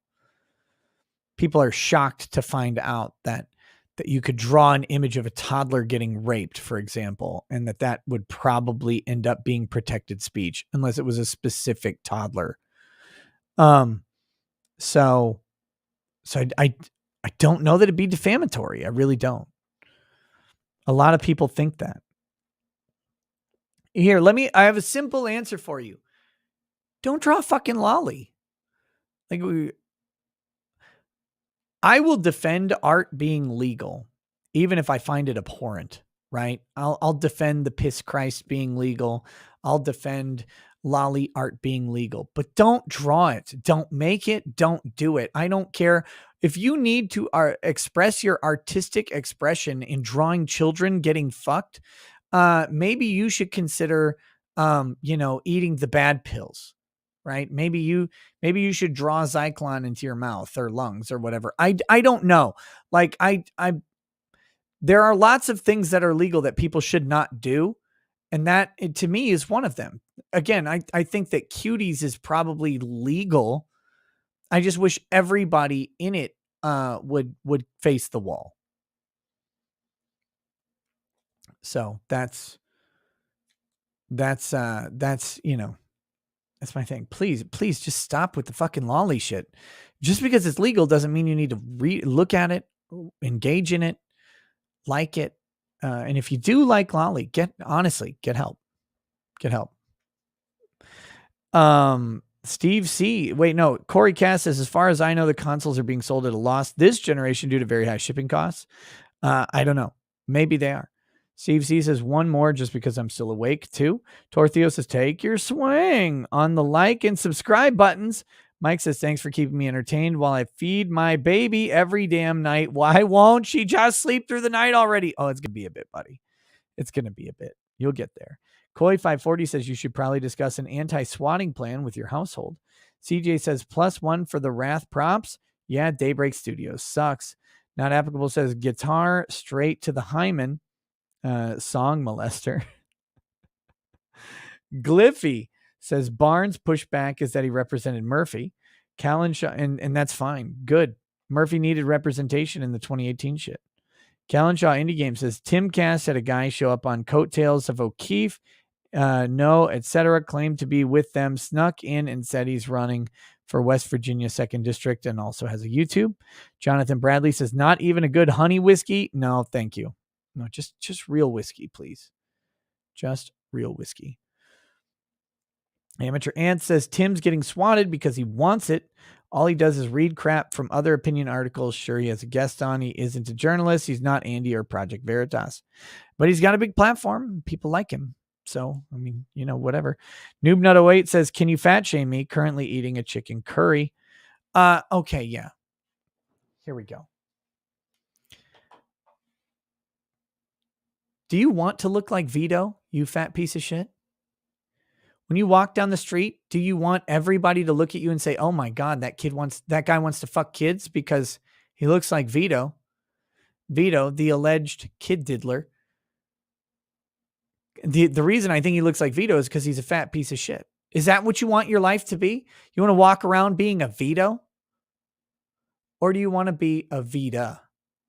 Right? Slim, technologically superior, even though you're a couple generations old. Outcast from society because you were too fucking cool for your own good. Touchable back, right? You think you have a touchable back as a big fat guy? No, you only have a touchable back as a Vita, not a Vito. So get your ass on a bike, a treadmill, a rowing machine, the road, a lipo table, whatever you have to do. Get less fat. For God's sake. All right. There you go. There you go. Nightwave Radio says slippery slope, but I'd feel better defending lolicon artist free speech if people weren't being nuked from the internet for calling people gay. No, correct. Yeah. Yeah. I what's up, Mersh? How you doing, buddy? Are we going to do a show? Am I supposed to respond to you? I feel like an asshole. I think I feel like I dropped the ball on that. And if I did, I'm sorry. I'll check DMs and see, because I might supposed to be responding to you. But no, the problem is we've got so many problems ahead of the lolly enthusiasts or whatever, that let's tackle those first.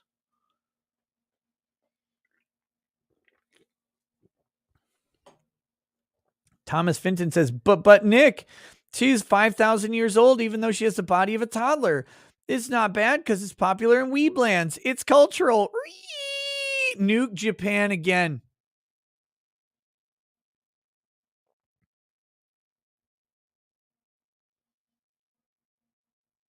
Nuke Japan again. David J says, would you be more likely to attempt a big lie on the stand while wearing a mask, not having to worry about accidentally cracking a smile? Oh, yeah. Yeah, the masks on the stand are degenerate and disgusting, and I hate them.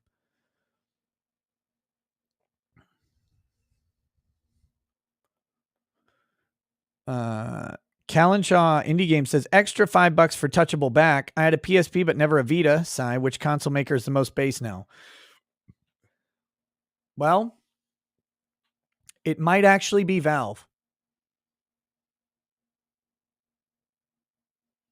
It might actually be Valve, right? Because the Steam store has the most based content on it of any platform that I've seen, any major platform. It's got more based content than Nintendo. Nintendo's probably second, the Switch, which is kind of ironic because I remember Nintendo in the 90s when you had the fucking gray blood, the sweat blood on Mortal Kombat and the shitty alternate fatalities. Fuck old Nintendo. Nintendo's been getting a lot better on this stuff. But you got Cuck Simulator on Steam. You've got all the weird porn games on Steam and stuff that exist, I guess. And the porn games are wonderfully misogynistic as far as I can tell. You've got access to the most PC games. I think the Steam Deck is it. Hall Peril says Nintendo based. La la la la la. It's sad that seems to be the most based console. Isn't it sad? Like, you laugh, but show me where Sony and Xbox are outdoing Nintendo in the censorship free department.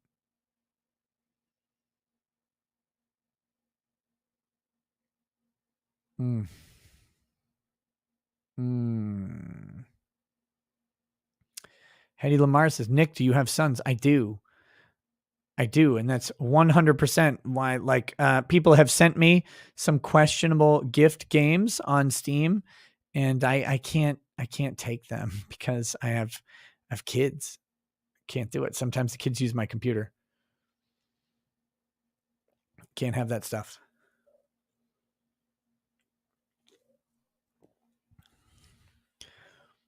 I think Xbox is above. I think PlayStation is the bottom. And then I think Xbox is above PlayStation. I think Switch is above Xbox.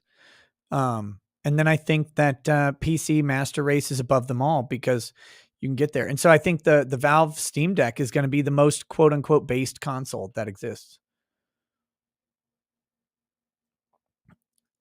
So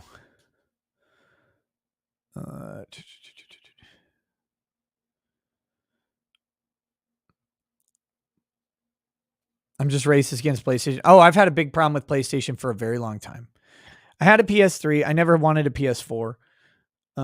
Okay, shit. We got a couple more chats that I got to read, and then we'll wrap up. And I guess I'll pop on Twitch for a little bit.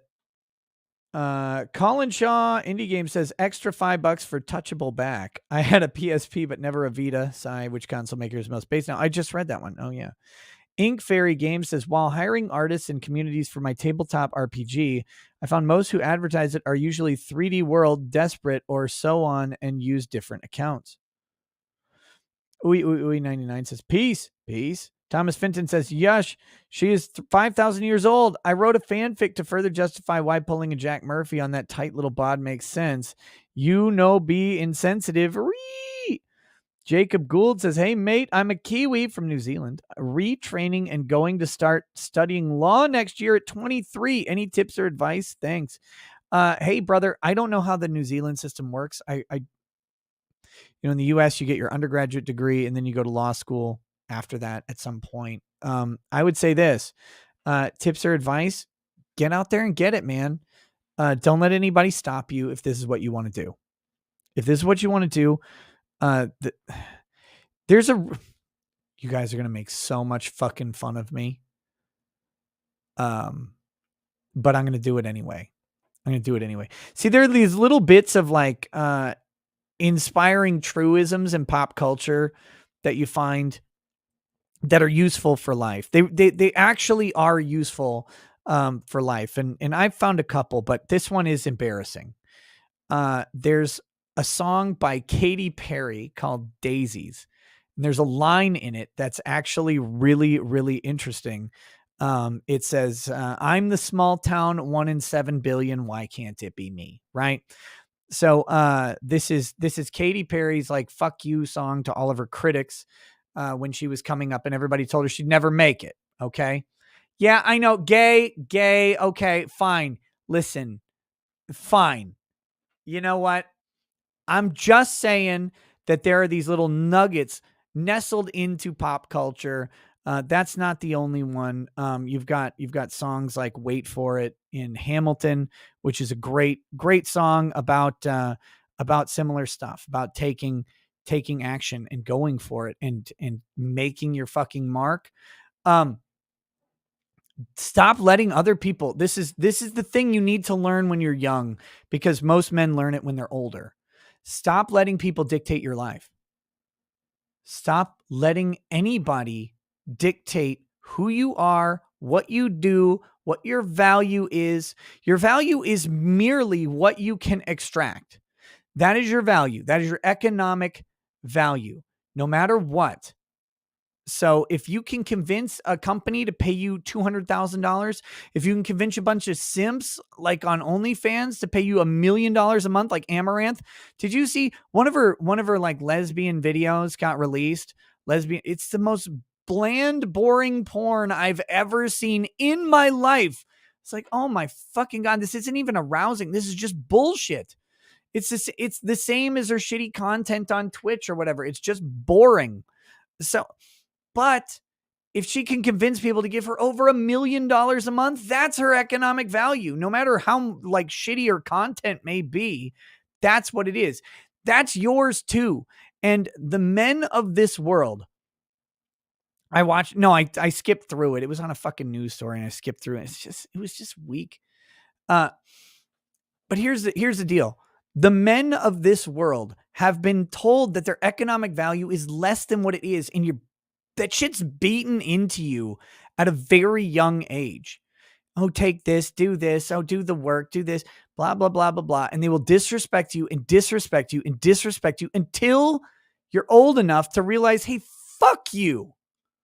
Hey, fuck you. No.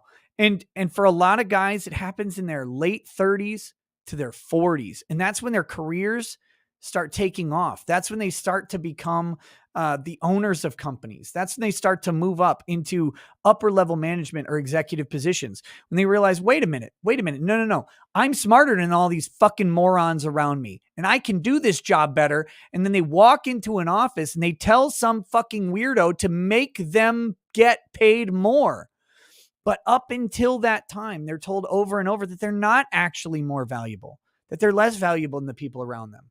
Whereas right now, in the current cultural zeitgeist, the women around them are all told from 18 that they're these queens worth infinite money, even if they're functionally retarded in whatever job they're in. It doesn't matter, because they're talking about gender rather than ability.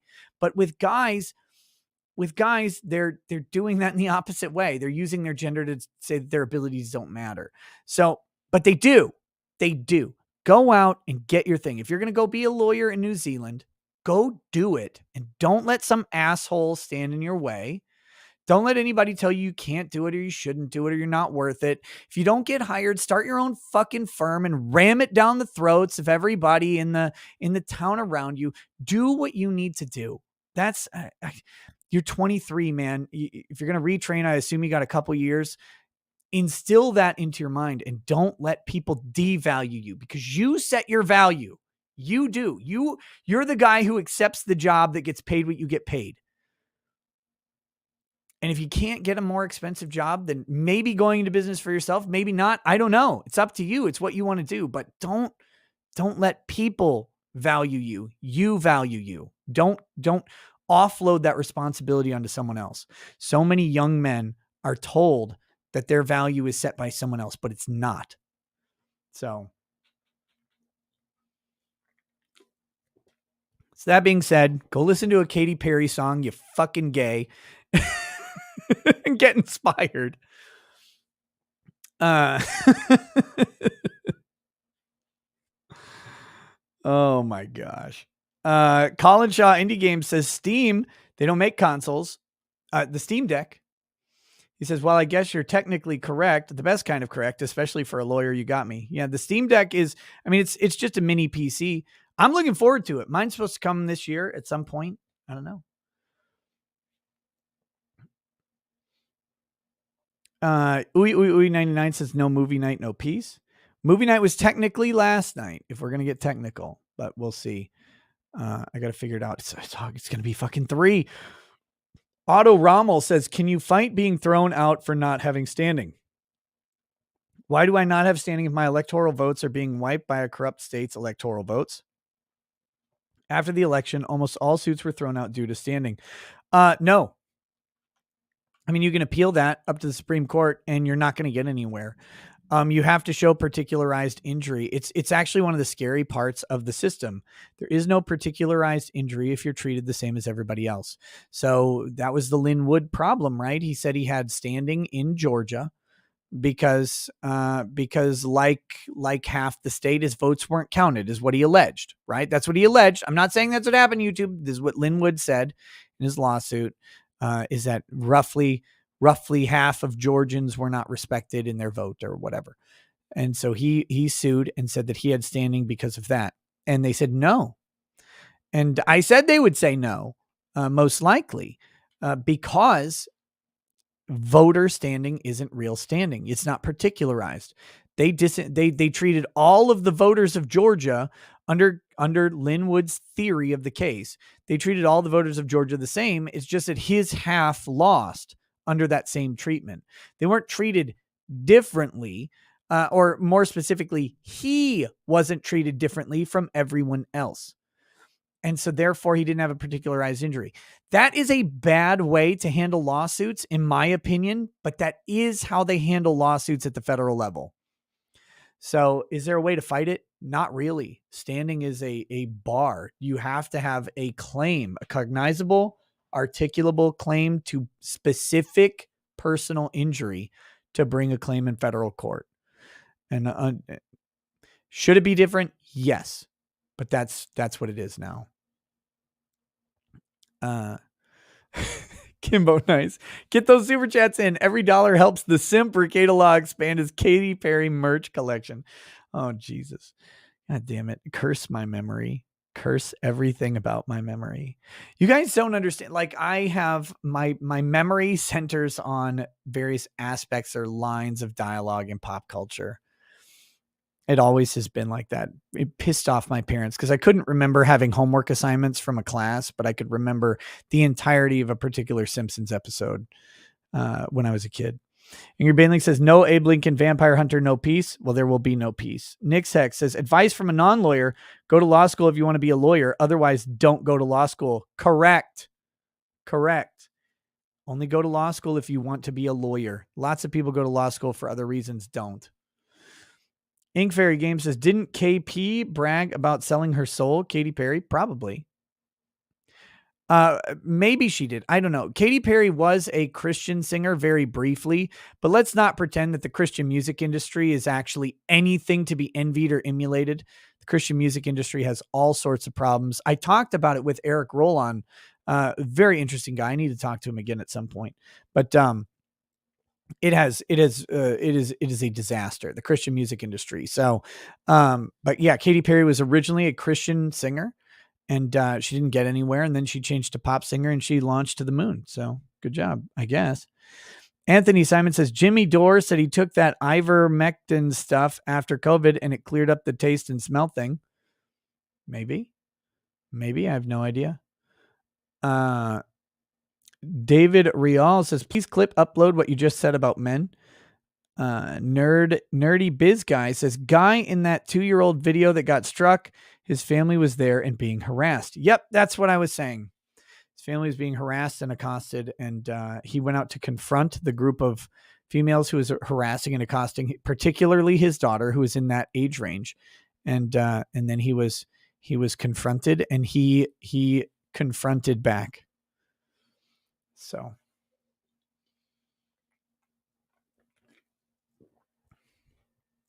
Darth Hideous says, if Nick the Spice Girl thinks he's ever living this down, he's dead fucking wrong. Good. You guys call me gay every day. You think you can hurt me with this? You think you can hurt me by calling me gay? Angry Baneling says, woo, I see how it is, Mr. 2021 John Wilkes Booth. E1337 Neo says, maybe with Microsoft at the helm, the antiquated Diablo 2 Resurrected Legacy codebase will get much needed refactoring and modernizing. Maybe. A Glean says, I've had to learn to not give a fuck whatever people think. Almost done with my bachelor's degree of computer science. Look how much this disability student has achieved. Keep pushing, everyone. Do it. Do it. All right, guys. That's the show for tonight. I'll pop over on Twitch. God, I don't know what to say yet. I don't know what to watch. It's going to be late. Anyway, we'll figure it out. We'll figure out what's going on. I'll see you there. Hope you guys have a good night. Also, Katy Perry rocks!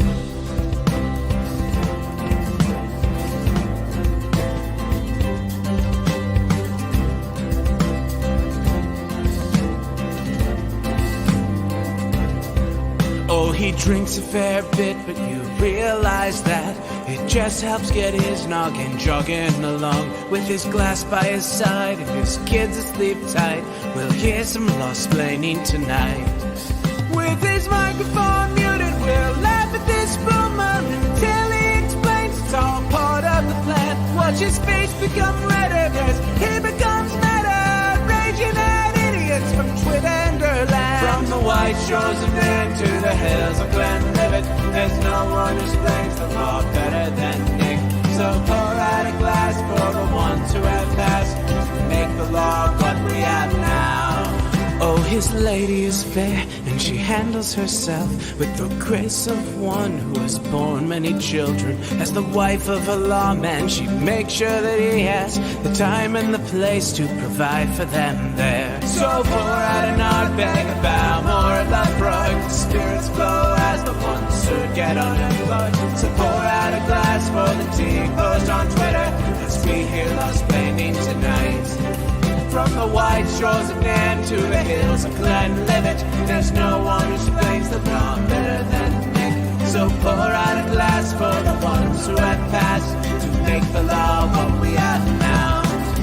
Oh, the guests are all planet folks, from Doug T to Drexel. They bring their perspective and spice to the mix. But the reason we're here and the one that we cheer is the one who is showcasing us his career.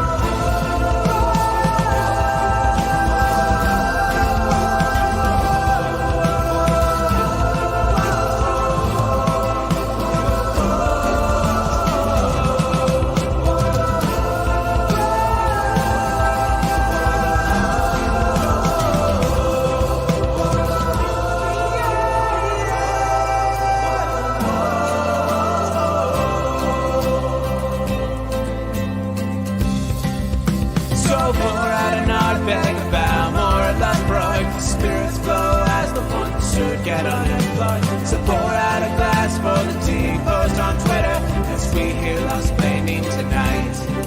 From the white shores of Nairn to the hills of Glenlivet, there's no one who explains the law better than Nick.